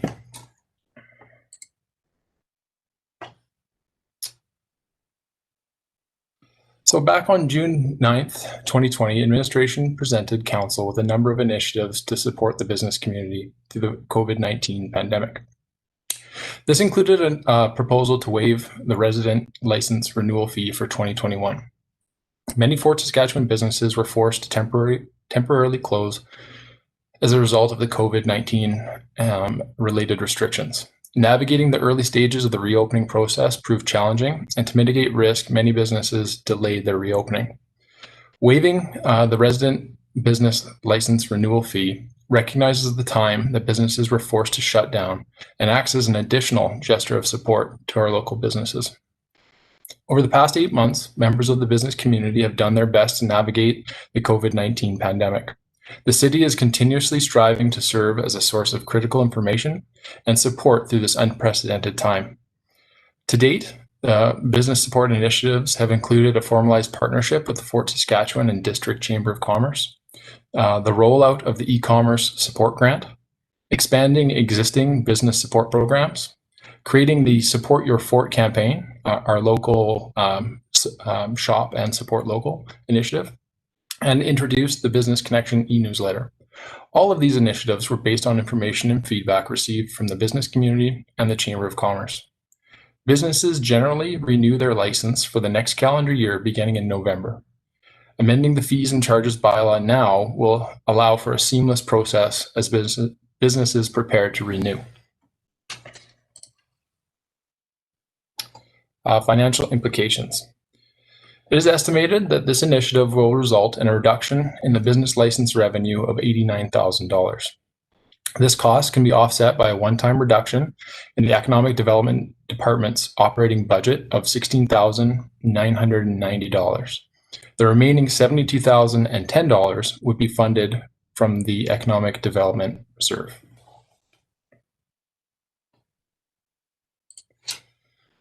It is our recommendation that Council give 3 readings to Bylaw C33-20 to amend user fees and charges Bylaw C16-19. Should Council approve Bylaw C33-20, the changes requested in the amending bylaw will be incorporated into the user fees and charges bylaw. A press release will be posted on the city's website, and businesses will be notified directly via the Business Connection e-newsletter. That concludes my short presentation this evening, and I'd be happy to answer any questions that you may have. Okay, thank you. I'll just ask if there's any quick questions. Councillor Macon? Yeah, Reid, do you want to just confirm how the effective dates were determined? I just don't want to confuse that between businesses requiring to pay for a business license for the 2 months at the end of 2021. Yeah, so how that process traditionally works is that we work in tandem with the IT department. They're currently standing up the resources and the process that enables businesses to renew their licenses. So businesses inquiring at this point would not even be able to renew their license until November 22nd. Of the month. That's when the IT department starts that process. But you're asking if a new business came along to. I'm just saying that this, as the motion would read, it would be effective until October 31st, 2021. So I just wanted to clarify that businesses would not be required to purchase a 2-month business license for 2021 to cover November, December. No, they would, yeah, that effectively that date then transfers over so that the IT department would be able to start the process again for the following year. So there wouldn't be an opportunity to do that. Okay, thank you. Thank you. Councillor Kelly? Thank you. No questions. Thank you. Councillor Abatoye, any questions? It's just one question. Thank you for your presentation, Reid.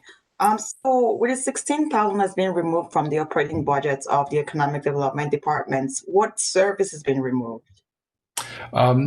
So we had a look at our budget, and that $16,990 was kind of earmarked for conferences, seminars, trade shows, and things of that nature. Many of those have either been downsized or canceled into 2021. So as we reviewed that, we thought those funds would be better served in this purpose. However, we do want to clarify from our department that we would be looking at just a one-time reduction, as we do find a lot of value to both the city and the business community in attending those events.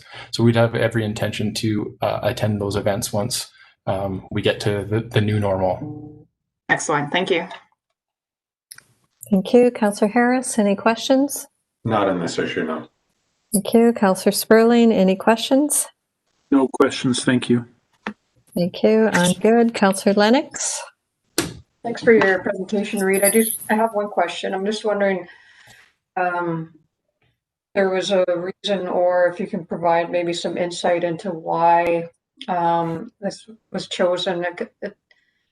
It's more of a blanket policy to me, and as opposed to providing the assistance to those that need it, which is more of a targeted policy. I'm just wondering if you could provide some insight as to why you're offering it as more of a blanket policy. Yeah, I guess to answer your question through your worship, Councillor Lennox, how we viewed this is kind of targeted towards our resident businesses that have been impacted by COVID-19 this past year. On the surface, it is absolutely, I agree, a more of a blanket initiative. However, it's only active for those who were in operation in 2020. This is only for businesses that effectively were extending their business license into 2021. It's also acts as a gesture to the business community, and I hope reverberates throughout the region as how the city of Fort Saskatchewan treats its business community. Great, thank you. Okay, thank you. Councillor Macon, would you like to put the motion on? Sure, I can do that. I'll make the motion that council give first reading to bylaw C33-20 to amend user fees and charges bylaw C1619 to reduce the resident business license renewal fee to $0 effective November 22nd, 2020 until October 31st, 2021. Thank you. I'll accept that motion. Do you wish to speak in favor? I will. I think this is a great initiative by the city. It's a small amount in the pockets of our business owners, but I think that in these uncertain times, every dollar matters, and I think it will be looked upon very well by our community. So, thank you. Great, thank you. The motion is open for discussion and debate. Councillor Kelly? I'll support the motion and I have nothing to add. Thank you. Thank you. Councillor Abatoye? I think it's a great, it's a welcome relief to the business community, and I definitely support the motion. Thank you. Councillor Harris? I, as well, will support the motion. I think these steps kind of add up over time as much as we possibly can give that type of relief. So it's a good thought process. Thank you. Councillor Sperling? I'll support the motion, and I think it's the right thing to do as well. Thanks. Okay, thank you. I'll support the motion as well.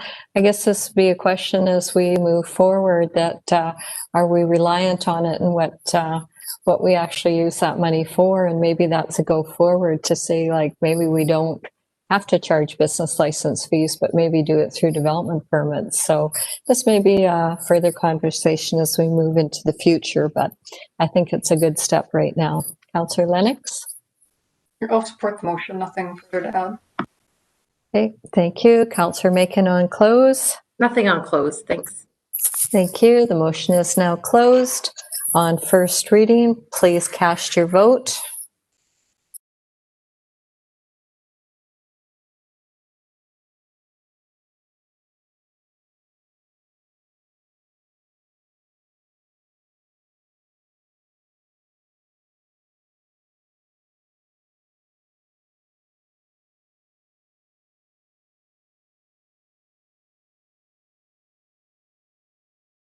That is carried unanimously. Would you like to continue?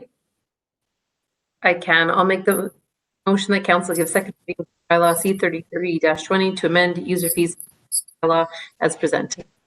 Thank you. Do you wish to speak in favor? I'm good, thank you. Thank you. I can see everybody on the screen now, so I'll just ask if anybody has further discussion and debate. Councillor Harris?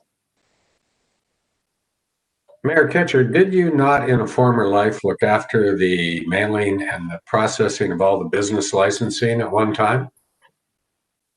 Yes, I did. And so you could see the potential opportunity to improve the efficiency of the city of Fort Saskatchewan by not doing something like that.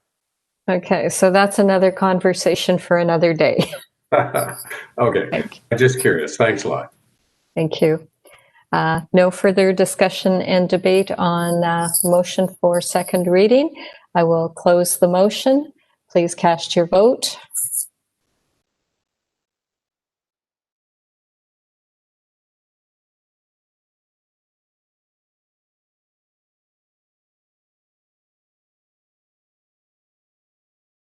That is carried unanimously. You can go ahead and present it for unanimous consent. I'll make the motion that council provide unanimous consent to proceed with third and final reading to bylaw C33-20 as presented. Thank you. I'll accept the motion. Is there any objections to final consent? If not, I will close the motion. Please cast your vote.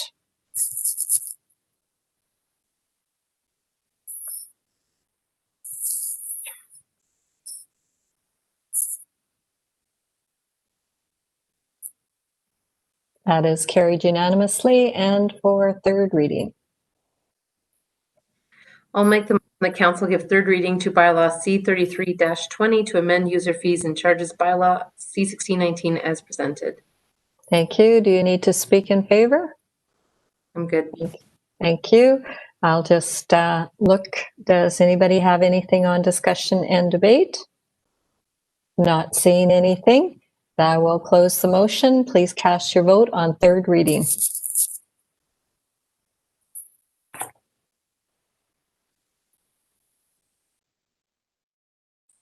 And that is carried unanimously. Thank you very much, Reid and Mark, and very nice to see you once again. And the next item that we have is Brad Ward on bylaw C34-20, amending the temporary mandatory facial covering bylaw C29-20. Mr. Ward. Thank you, Your Worship, and members of council. Good evening.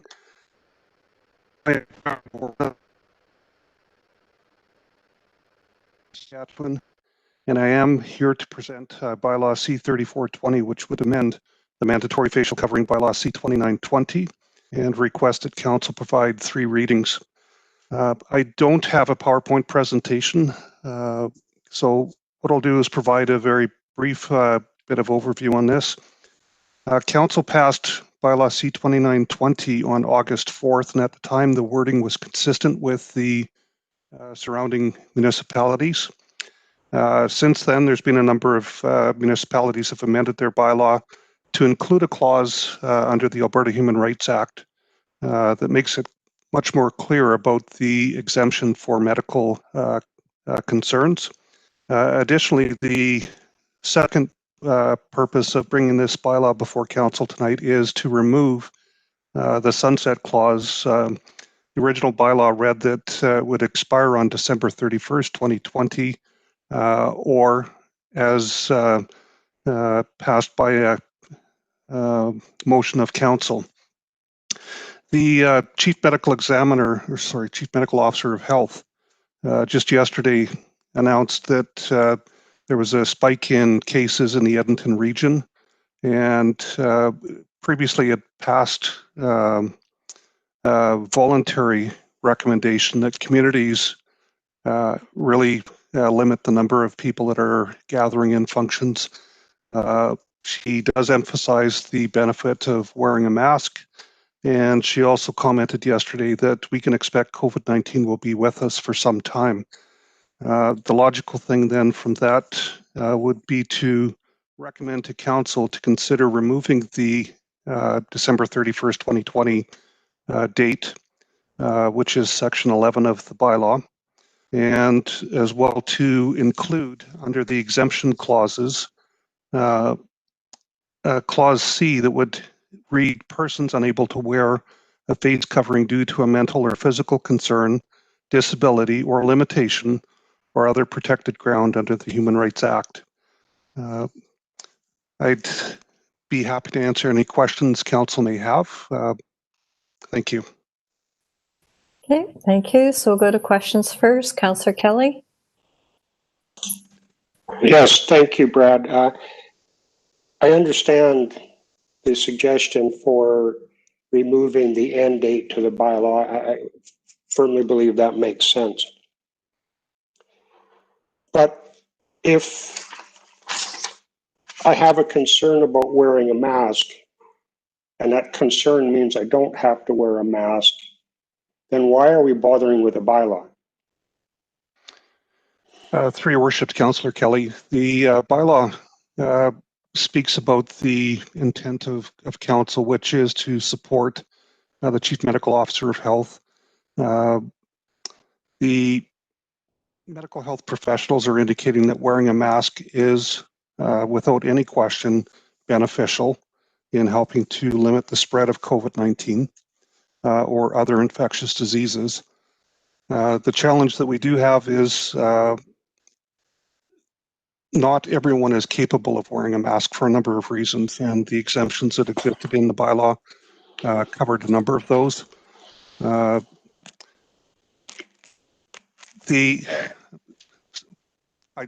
believe that it expresses the intent of council and the encouragement of council to the residents of Fort Saskatchewan to wear a mask whenever they possibly can. And Brad, I agree with your comments. I really do. I'm looking at it though, and due to a mental or physical concern, that might be human rights language. I truly do not know. I stress I am by no means fluent in that language.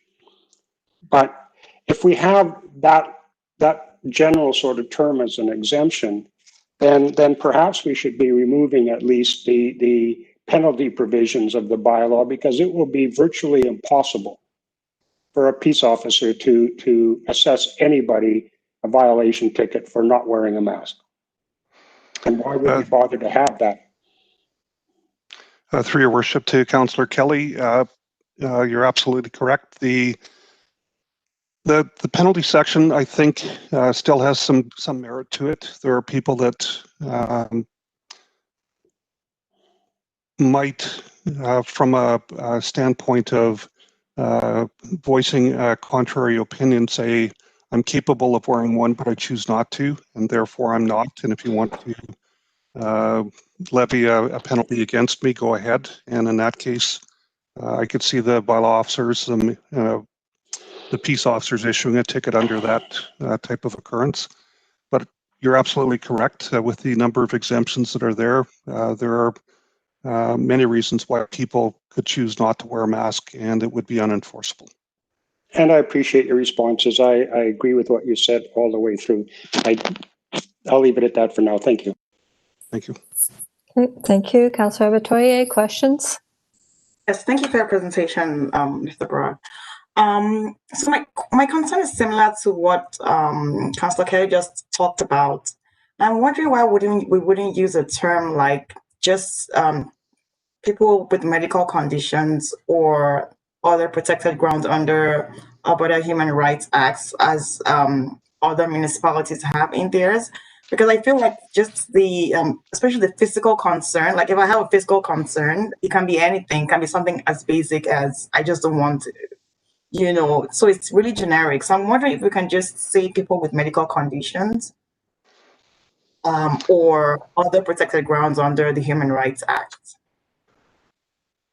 Through your worship to Councillor Abatoye, that's certainly something council could amend the bylaw to read it however you wish to read. It would read.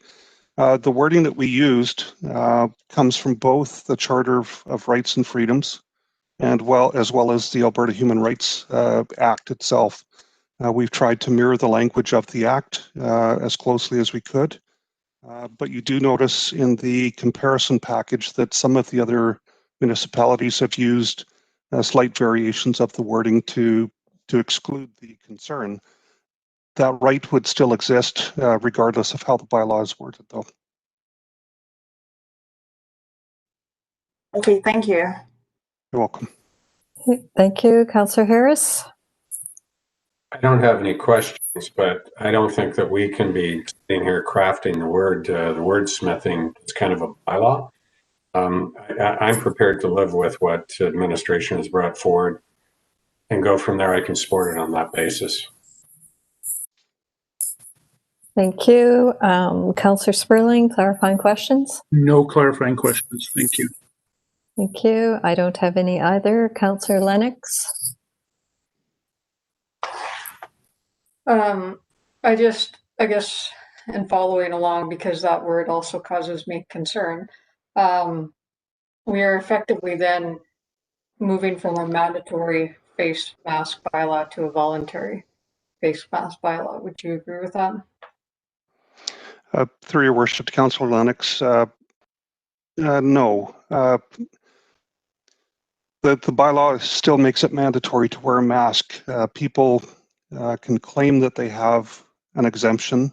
They're not required to provide proof of that exemption. But the bylaw itself still stands that it is mandatory to wear a mask to claim one of the exemptions. Okay, I would be prepared to throw out a amending motion, but I'll wait until the original motion goes on. Thanks. Thank you. Councillor Macon, questions? Have any questions, just comments, so I'll wait. Okay, thank you. Councillor Kelly, would you like to put the motion on? I'll make the motion, Mayor Catcher. I'm still not convinced I'm going to vote favorably for it, though. I move that council give first reading to bylaw C-34-20 to amend temporary mandatory facial coverings bylaw C-2920. Okay, thank you. I'll accept that motion. You wish to speak in favor? I have very much a belief that facial coverings help prevent the spread of COVID. I think they help prevent the spread of a lot of things, but COVID is the particular risk we're looking at today. I do think that the more people that wear masks, the more successful the wearing of masks will be. And I do have sympathy for those people that legitimately cannot wear a mask. I would also, though, suggest to those people, and I have personally, when they've contacted me, that you have to remember that the requirement to wear the mask is only while you're indoors in a public place.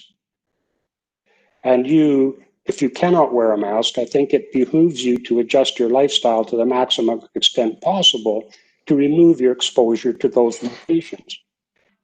I remember recently the city of Edmonton trying to be magnanimous and offer an exemption card to the populace for those that they felt legitimately that they could not wear a mask.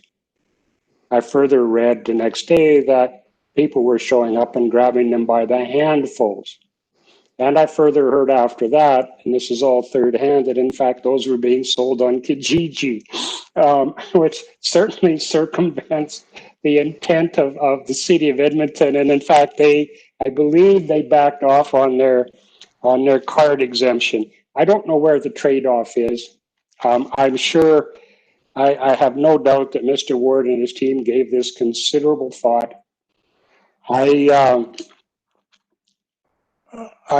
am used to the concept of mandatory now, and given what we're facing, and I would like to hear Councillor Lennox's suggestion on how we might amend this to hopefully resolve some of the concerns that other councillors and myself have raised. So thank you, and I'll certainly wait for the next move here. Okay, thank you. So the motion has been spoken in favor. We'll go on to discussion and debate in our rotation. Councillor Abatoye on the motion. So I really want to hear what Councillor Lennox is going to say about the amendment that she has, because I still have concerns about the wording of the amendment.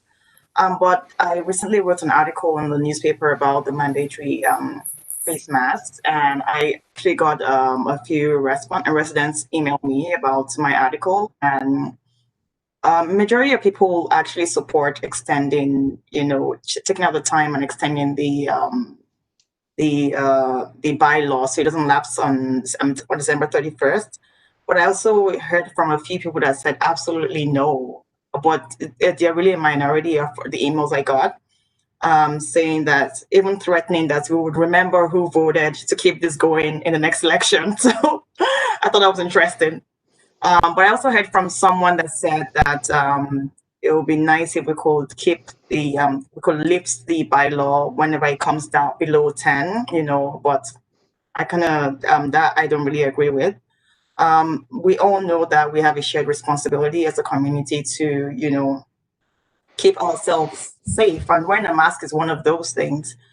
So I think this mask should be mandatory and it should be extended. But I'm looking forward to what Councillor Lennox is going to bring forward. Okay, thank you. Councillor Harris on the motion. I'm of two minds on this thing, as I think we all are, and most people in the community are as well. So, but my question, I guess, looking at it now, if we don't put in Article C, this thing that ultimately is then removing the mandatory and making it a voluntary thing, and just removing the December 31st thing, are we going to run into problems? Mr. Ward, kind of help me here. Just, I don't see the problem leaving it as it is, with the exception of, somebody's going to be ticked off about it one way or the other. And so what happens if we don't add that section C in? Is the bylaw invalid? Through your worship, Councillor Harris, the bylaw that is currently written, the way it is written, I think we still, council debated the exception on August 4th, whether or not that included people that had medical concerns that were unable to wear a mask. The clarity point part to the amendment, the original bylaw read that if you are unable to wear, use, or remove a mask without assistance, and so people were focusing on the without assistance component of that clause. And so from a clarity standpoint, a number of regional municipalities elected to reword it to include the Alberta human rights exemption. But I do think the bylaw C-2920, as it stood, the way it was being interpreted, and the way that council had instructed us to interpret it was people that had legitimate medical concerns would be excluded from needing to wear a mask. The challenge is how would it be interpreted in the courts? If a bylaw isn't clear, then it's really unenforceable. Yeah, and I think some municipalities could be in court on one of these things sooner or later. I don't know if it needs to be us, but I'm not so sure I'm even supportive putting in new option C, just leaving it the way it was and removing December 31st. So I got to chew on it, and I'll wait to hear what everybody else has to say, including Councillor Lennox, with clear words of wisdom. Okay, thank you. Councillor Sperling. So based on what has been entered here for item C, I believe truly diminishes the whole mandatory facial covering bylaw. It really opens it up for anybody's interpretation as to whether or not they have grounds to not wear a mask. And I would suggest that unable to wear a face covering due to a mental or physical concern pretty much opens that door wide open. So I do support the intent of the original design of coming up with something to provide relief for those with true disabilities or limitations. So that is something we certainly need to recognize. But I think making the additional, first half of this sentence just really takes away from the intent of what we were trying to do. So, but I do recognize the need to include some limitations on mask wearing. So we'll see where this goes. Through your worship to Councillor Sperling, if it's of benefit. So I pulled up section 4 of the Human Rights Act. The word concern, the physical, due to a mental or physical concern, disability, or limitation, is really adopting some of the language of our regional partners. The wording from the Act itself says, no person shall deny any person goods, services, accommodation, etc., because of race, religious beliefs. When it gets down to physical disability or mental disability, it does not include the word concern. So if that's beneficial for Councillor Lennox in an amending motion, that might be something that's relevant as well. Agreed. Thank you. Okay, thank you. I agree, taking out the December 31st. I know a lot of people are struggling with this, but I also see, I would have to say a majority of people are complying with it because they understand that it gives them a comfort zone, whether it really has the evidence or not to support it. I think probably where the biggest struggle is, somebody says to me, well, I'm claustrophobic. Does that result in a exemption? And I guess the biggest problem is, so somebody walks into a store, you're not wearing a button, you don't have something that says you're exempt. So I'm not sure, it's really hard for people that potentially do. And I do understand what Councillor Kelly said, if you're one of those people, then you should try and limit your access to these places as much as possible. And I would agree with that as well. So this whole thing is just, we're just trying to deal with whatever's thrown us at this point in time and use the best advice. Yay, Councillor Lennox, it's your turn. You can put an amending motion on if you choose. I will, and I don't have any intentions of providing any extra wisdom, and very much going to take from surrounding municipalities' wording. I personally prefer St. Albert, and I'll read it out. Also, I make the motion that C be amended to unable to wear a face covering due to mental or physical condition, disability, or limitation, or other grounds for protection from discrimination under the Alberta Human Rights Act.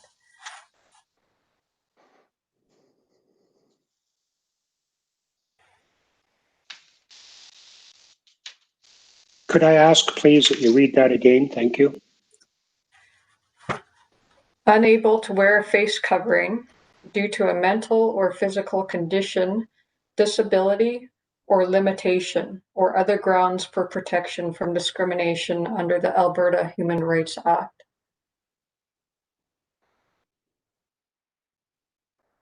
And if anyone else has any other suggestions, I will.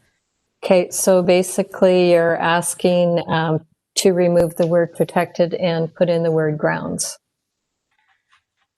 And removing the word concern. The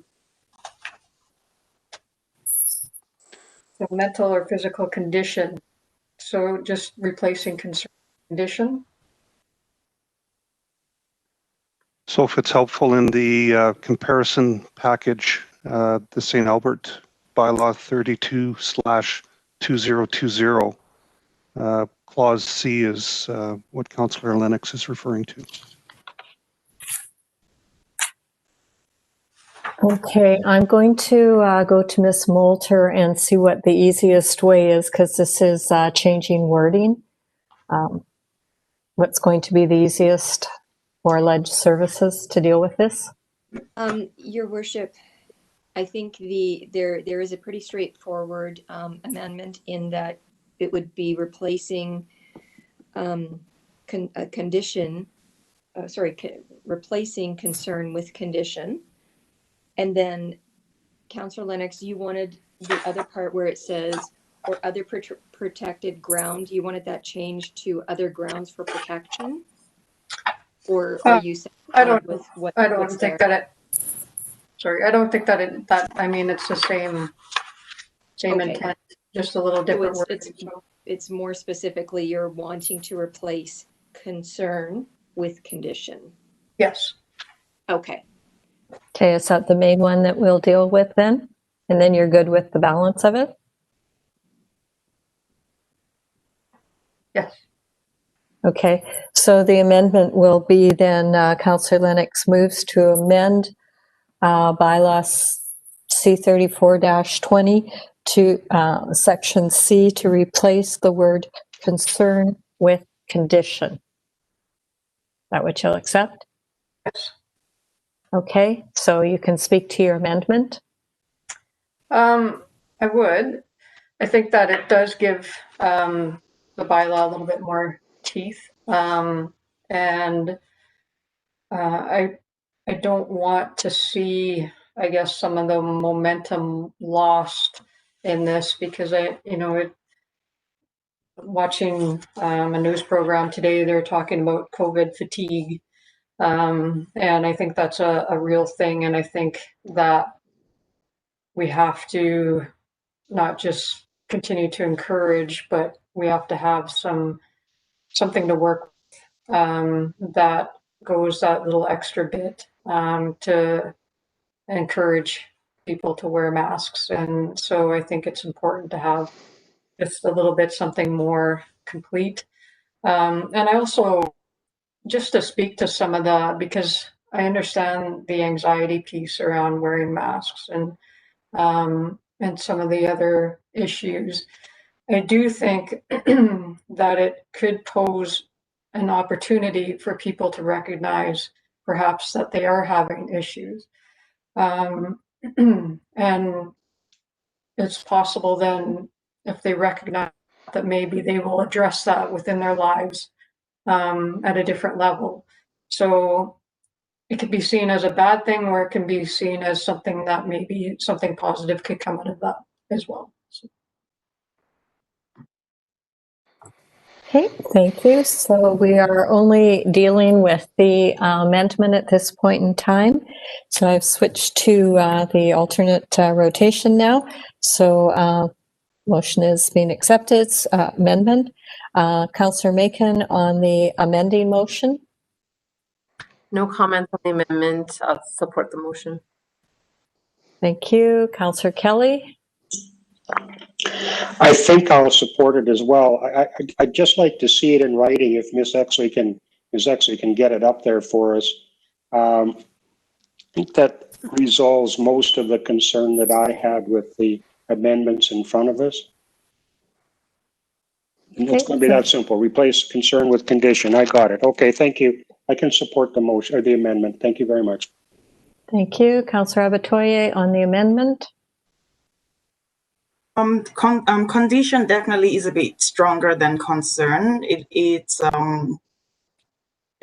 reduces the leeway that the initial wording had.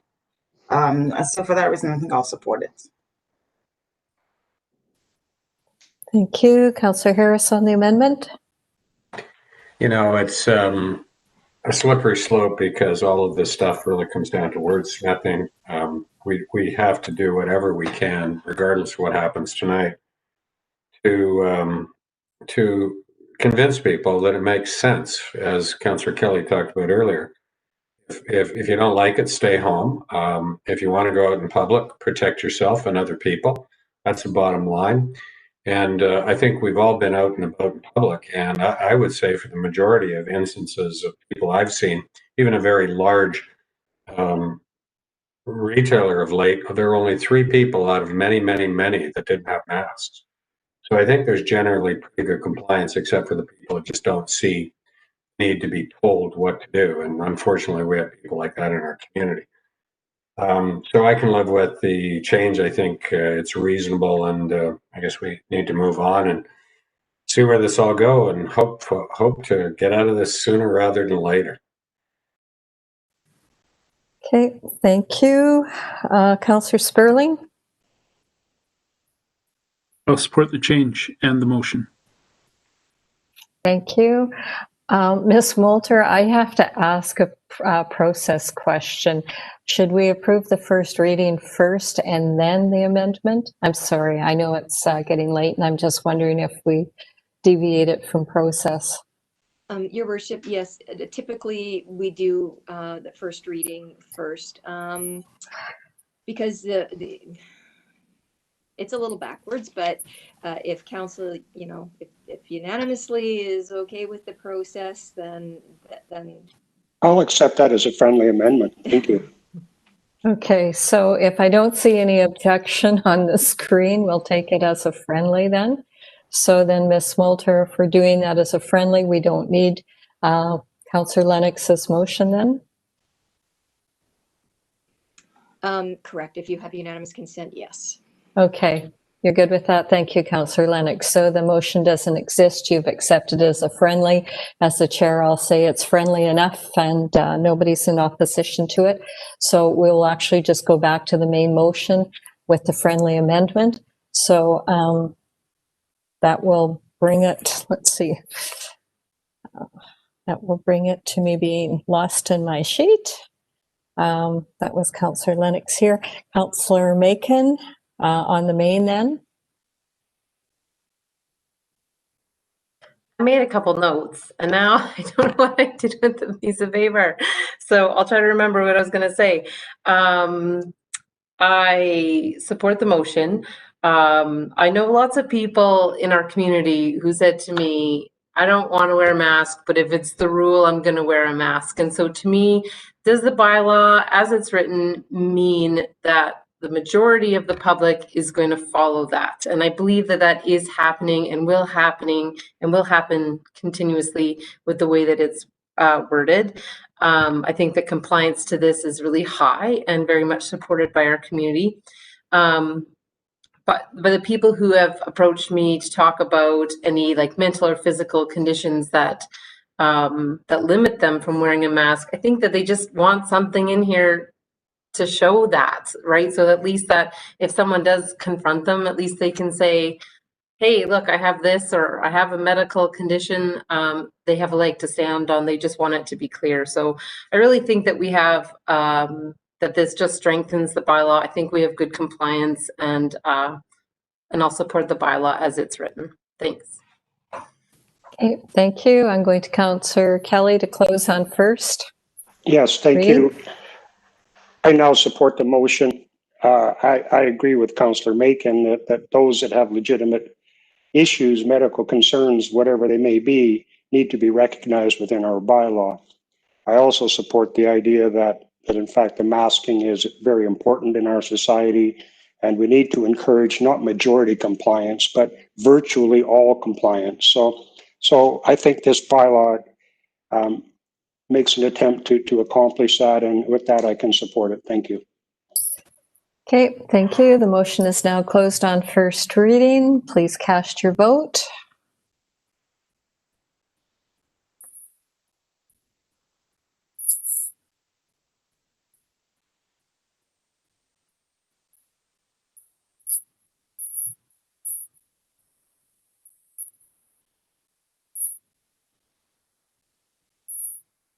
Your worship, we're just waiting for Councillor Macon. I was waiting and waiting, but it never came up. I will vote in favor. Thank you. That is carried unanimously. Thank you. Councillor Kelly, would you like to proceed? Certainly. I move that Council give second reading to bylaw C34-20 to amend temporary mandatory facial coverings bylaw C29-20. Thank you. Do you have anything further to say on speaking in favor? Nothing further. Thank you. Thank you. So I'm just going to look out for discussion and debate to see if anybody has anything further. Not seeing any. I will close the motion. Please cast your vote on second reading.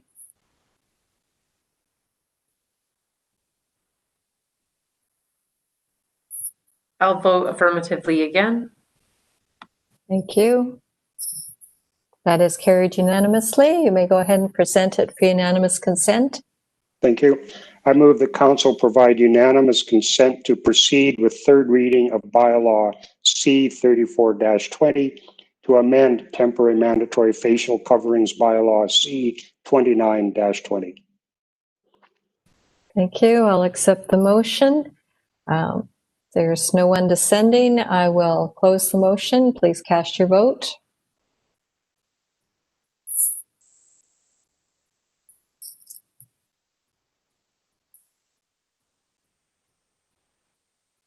That is carried unanimously, and go ahead with third. Thank you. I move that Council give third reading to bylaw C34-20 to amend temporary mandatory facial coverings bylaw C29-20. Thank you. Do you have anything further on speaking in favor? Thank you. No, I do not. Thank you. Is there any further discussion and debate? Not seeing any. I will close the motion. Please cast your vote on third reading.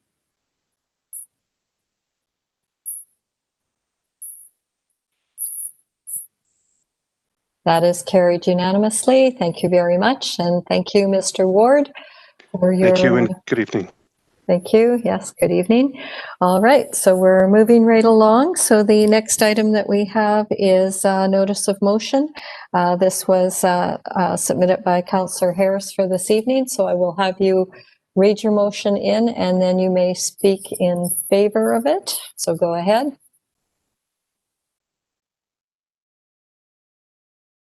Yes, I would move that subject to an acceptable campground expansion plan and issuance of a development permit, Council authorizes the Fort Saskatchewan Lions Club to proceed with a phased expansion of the Turner Park Campground.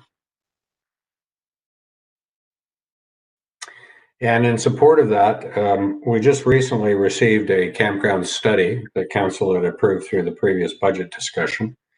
And through that study, a number of alternatives were looked at, including the potential expansion of the Turner Park. But we saw very clearly that to develop a world-class or a first-class campground facility in another area of our community could cost upwards of $6.5–7 million. And I don't think that we're at a place in time where we can justify spending $6.5 million to build a new campground elsewhere in the community. I've always thought that the Turner Park area was a perfect location for a campground. It's close to downtown, it's close to services. It is in a treed area that can be developed, I think, responsibly. It's close to the river and it's close to other recreational amenities. It's certainly close to our trail system and people can get on and off that very easily. I think that this whole issue has been going on for much too long. And the previous council did approve a similar kind of a resolution, but it was unfortunately overturned because of a planning-related issue through the subdivision development appeal process, which was unfortunate, but that's what it was.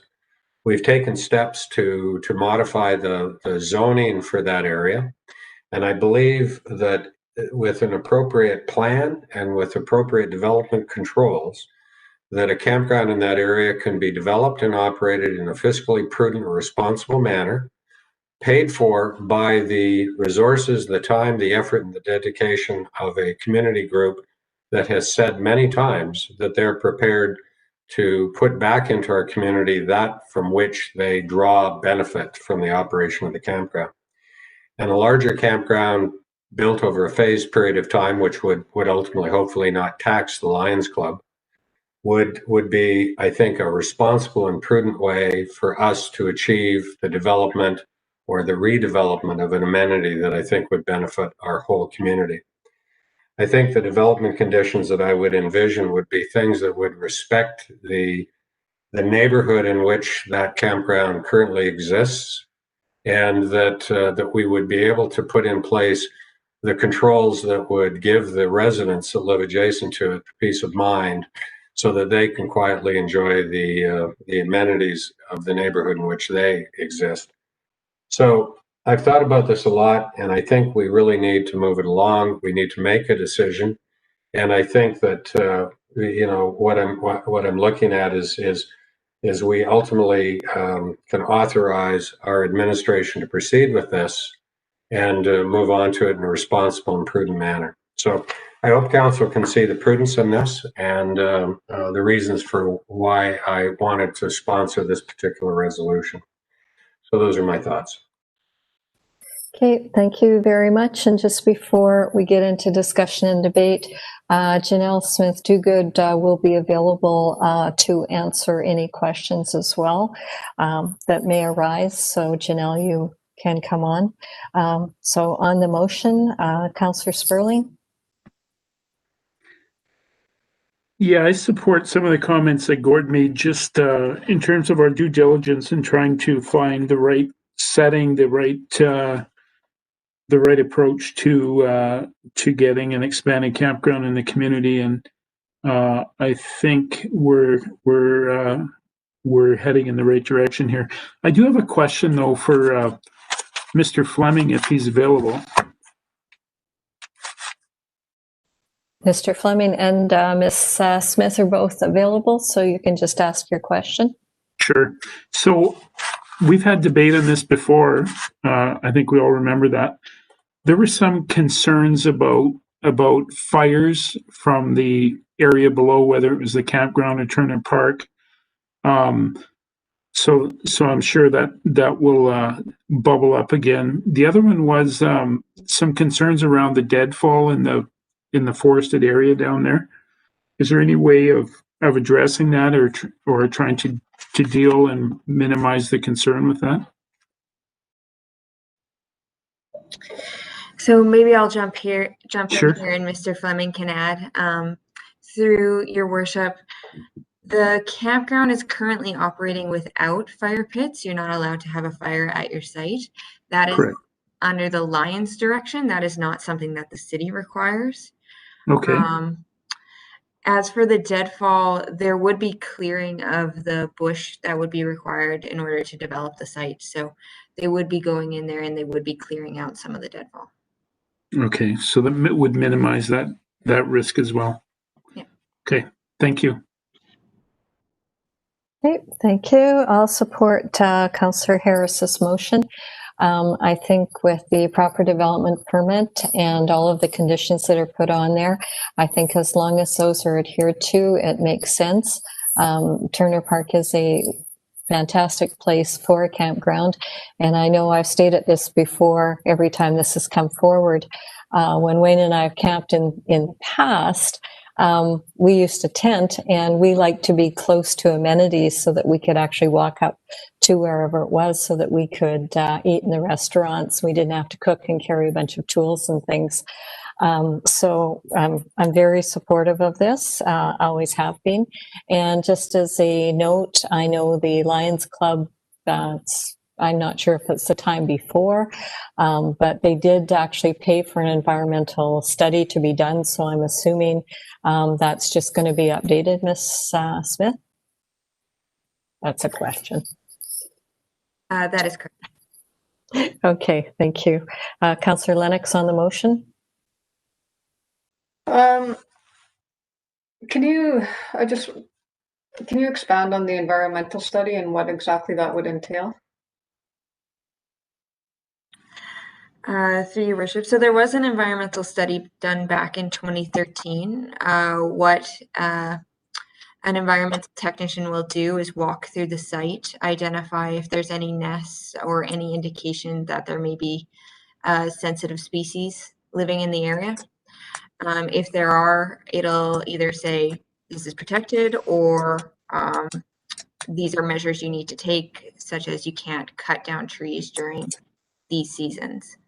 From the study that was done, there were no major concerns that were identified, but it has been a few years, so it's time to take a look again and make sure that's still the case. Okay. The two, I guess, major concerns that I heard of with this project is really, I guess, around addressing the need of the campground and whether or not the phased approach will check in, I guess, to make sure that the spaces are being utilized. And when I say that, utilized in a way that they are intended.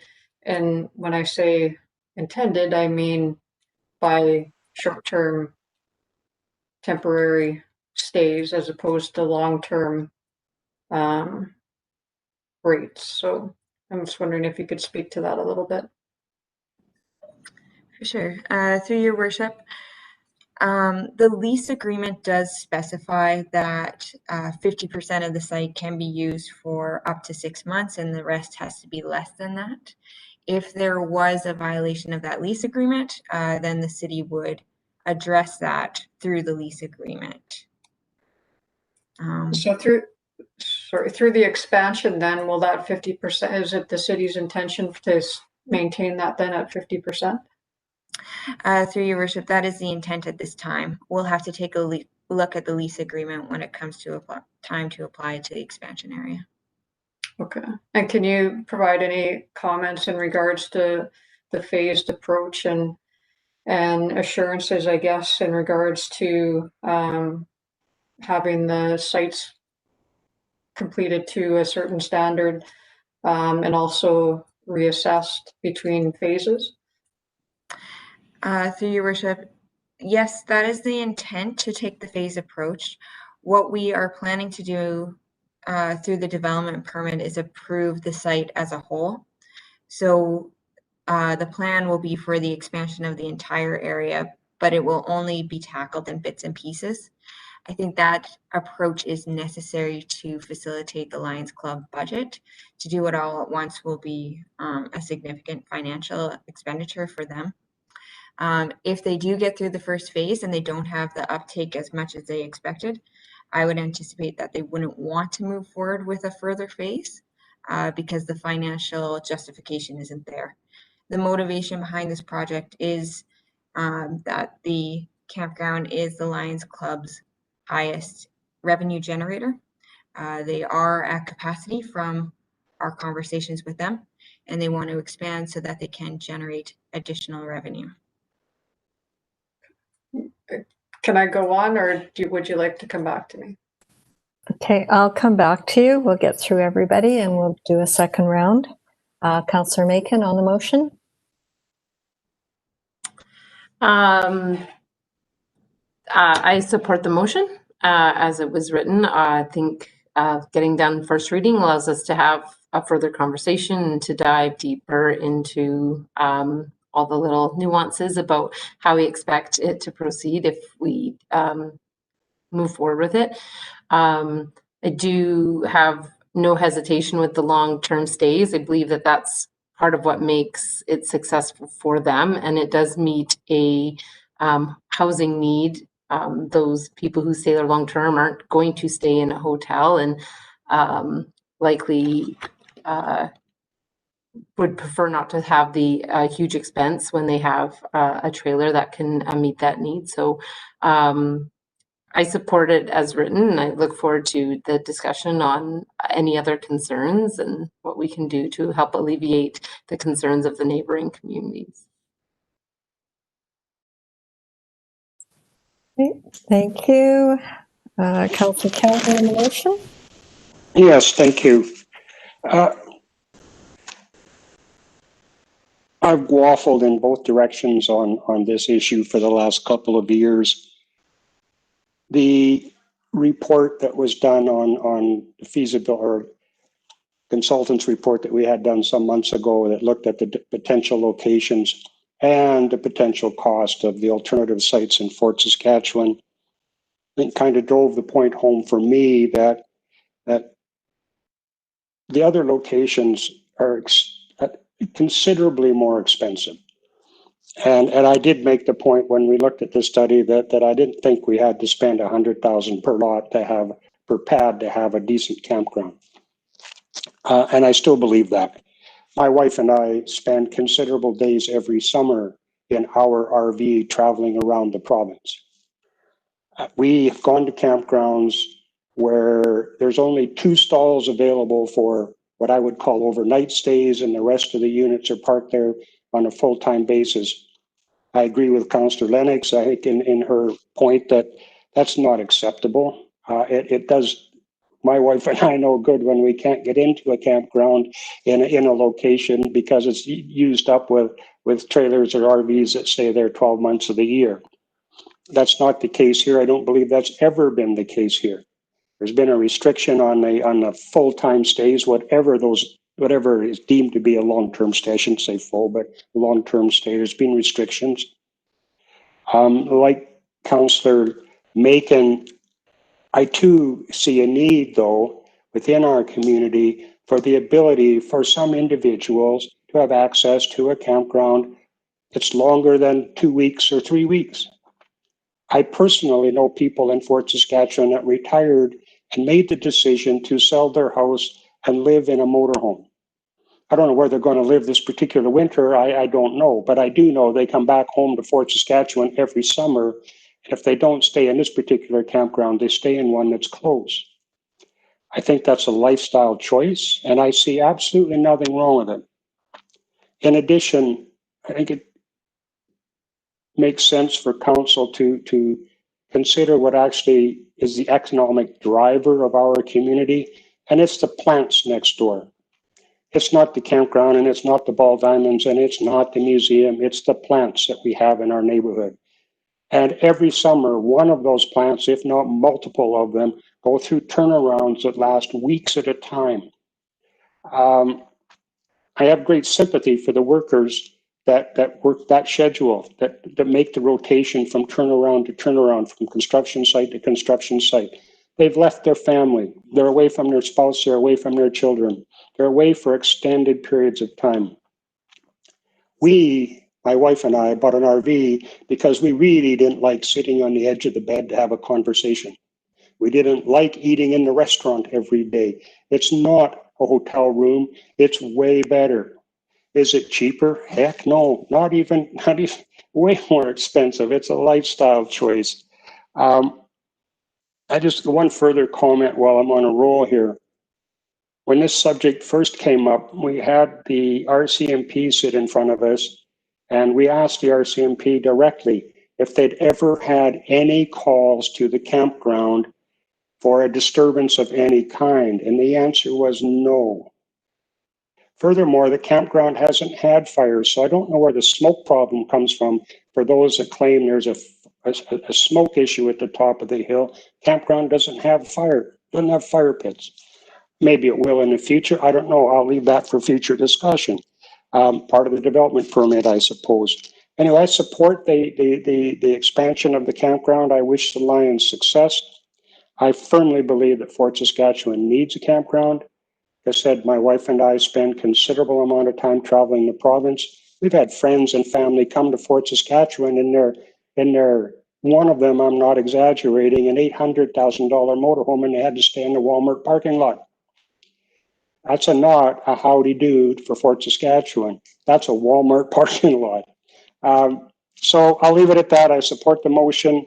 I think I see a consensus, and I'm very pleased with that. So let's get on with it as far as I'm concerned. Thank you. Okay, thank you. Councillor Batoye on discussion and debate.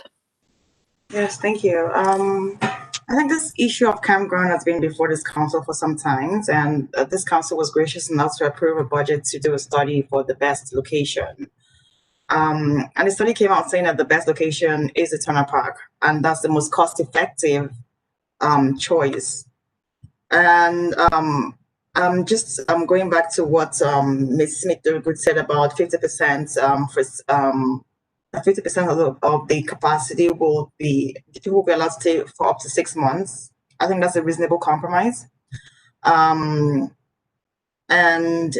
I also think that in this process, I absolutely support it, but I think in this process, as we go ahead to do it with the Lions Club, that we should also ensure that majority of the concerns of the residents in that location are addressed.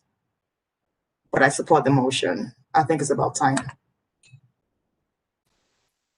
Okay, thank you. Now, I know Councillor Lennox said she would like me to do a second round for questions. So, Councillor Harris, if you can just hold off at this point in time. I'll just go through the list again. Councillor Sperling, do you have anything further? Nothing further, thanks. Thank you. I have nothing further. Councillor Lennox? Yeah, thank you. So, given, I guess, some of the challenges that service clubs have been having, getting a volunteer base that is able to sustain different associations and clubs within the community, what would happen should the Lions Club fold? Through your worship to Councillor Lennox, if the Lions Club was to fold under the lease agreement, the management of the land would return to the city. Okay, and then so the city would then be forced to run the campground? Through your worship, I think it would warrant a discussion about whether or not it's worthwhile to continue operations or if we wanted to take an alternative course. Okay. And I'm just going to offer up the question or the comment that perhaps family and friends wouldn't have to stay in Walmart parking lots if there was not such long-term use permitted in campgrounds that are supposed to be temporary. I don't think it's our responsibility to provide temporary housing for people who have jobs that could find other accommodations within our community that perhaps could even help out our hotel industry that is obviously struggling. So, but I'm sure Councillor Kelly will respond in kind when it's his turn. Okay, thank you. Councillor Macon, anything further? You know what, the only comment I would make about what Councillor Lennox said was that I know a gentleman who had stayed long-term to work at the plants in there, and they have a mortgage at home, right? So they're paying a mortgage and he's trying to live away from his family. And so for him, that was the reason why that worked out so well, is that they couldn't afford to pay more than that. So just some perspective, I guess. I appreciate all the comments.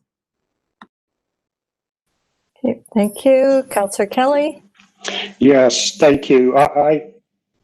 Councillor Macon, I won't repeat what you just said. You summed it up very well. As far as the relative in the motorhome, it wasn't that the campground was full. It was that the existing campground truly does not have a stall suitable enough and large enough to accommodate a lot of today's RVs. You can form your own judgment on whether or not people actually need those RVs, but I just encourage you when you drive down Highway 21 to gaze to the west about a mile south of here, and you'll see 500 or 600 of them sitting in that field. On top of that, I'll suggest we have another couple hundred sitting in people's backyards within the city of Fort Saskatchewan. So it's a legitimate way for families and individuals to spend their time during our brief summer, and I wholeheartedly support a campground that will accommodate a 45-foot motorhome. Absolutely. And I'll leave it at that. Thank you. Okay, thank you. I'm going to go to Councillor Harris to close. Thank you. I appreciate all of your comments, and I think they all make a lot of sense. And this has been a long and laborious journey that reflects concern of a lot of us and previous councillors and people that live in the neighborhood. And I respect their concerns. In response to Councillor Lennox's observations, I honestly believe that the type of councillor or campground that we provide should be for itinerant campers. And those are the people that move from place to place. And then they're not here a long time. I don't necessarily support long-term camping, and notwithstanding what's in the lease agreement with the Lions Club. But I think we would have to have a conversation with the Lions to find a compromise so that we don't undercount the ability of them to make an investment in an expansion of the campground, to operate in an appropriate manner that generates the revenue that they do and have consistently put back into our community in charitable context. So I think that this is something, if it's done properly, with due consideration for the concerns of the neighborhood, we can't solve everybody's problems, but I think we can do the things to ensure that it is a good neighbor amenity, not a bad neighbor amenity. And I think for those of you who have lived in this community longer than I have, before that was Turner Park, it was a party place, and the people who lived at the top of the hill had to put up with bush parties and fires and noise and drunkenness and all those other things that took place in that day. That doesn't exist anymore. And I think with prudent operation in accordance with our appropriate development standards, and I think that our staff can negotiate an appropriate development permit with development standards to address the things that Councillor Lennox brought up, the things that Councillor Kelly addressed, and I think the things that we have to put in place to make sure it's a viable and appropriate amenity for our community. And it's an amenity for all the community. And so that's kind of where I'm coming from. And so that's what I envision for the development permit. And I think our administration has heard the comments. And if this does pass tonight, I think we will start a journey that will ultimately achieve something positive for our community. And so I thank everybody that does support this to move forward in an appropriate manner. So thank you very much. And I guess we're ready to vote now. All right, thank you very much. So the vote is now closed. Please cast your vote.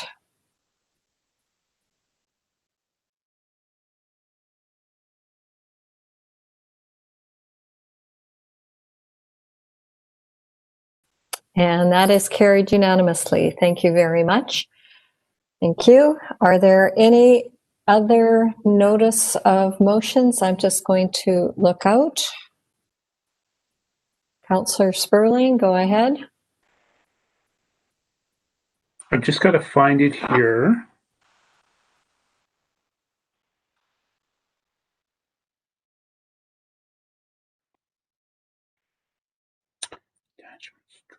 All right, here we go. So my notice of motion tonight reads that the City of Fort Saskatchewan engage with the Government of Alberta's Dangerous Goods Inspector from the Edmonton region to provide an overview of the province's Dangerous Goods program, including how to train for and deliver the program to ensure a safe and uniform approach to the handling and transportation of dangerous goods through our community. Okay, and when would you time frame on that? I think November 10th. I don't know how busy that agenda is, but I'm thinking November 10th. It's fair. I don't think there's a lot of research to be done on this. It's a pretty straightforward question. Okay, so then it will be that on November 10th you will introduce this. Sure. Okay. Has that been provided to Ledge Services? It is on its way as we speak. Okay, thank you. Okay, thank you. Are there any other notice of motions? Looking at everybody, no. Are there any points of interest? Not seeing any, and I'll get you to mute, Councillor Sperling. Are there any councillor inquiries? Go ahead, Councillor Abatoye. I just wanted to know, with Halloween coming up pretty soon, what kind of messaging is the city passing on to residents about kids that are going to be going out trick or treating? Mr. Fleming? Through your worship, we are almost exclusively just following the lead of the provincial government, and we will continue to support them. The pretty detailed messaging that they put out in terms of the safety precautions that they want candy givers and candy takers to follow. So we will look at doing a bit of a social media communication maybe late in the kind of middle of this week, but nothing specific from the city. Okay, you're good, Councillor Abatoye? Yeah, that's good. I mean, as long as we are using our social media handles to pass on the message on people keeping safe as much as possible. Thank you. Okay, thank you. Are there any other councillor inquiries? Everybody's looking very tired at this time of night, but we have had a very, very productive meeting. So I would like to thank you very much. And with that, I will declare we are adjourned. Have a good rest of the evening. Good night. Good night.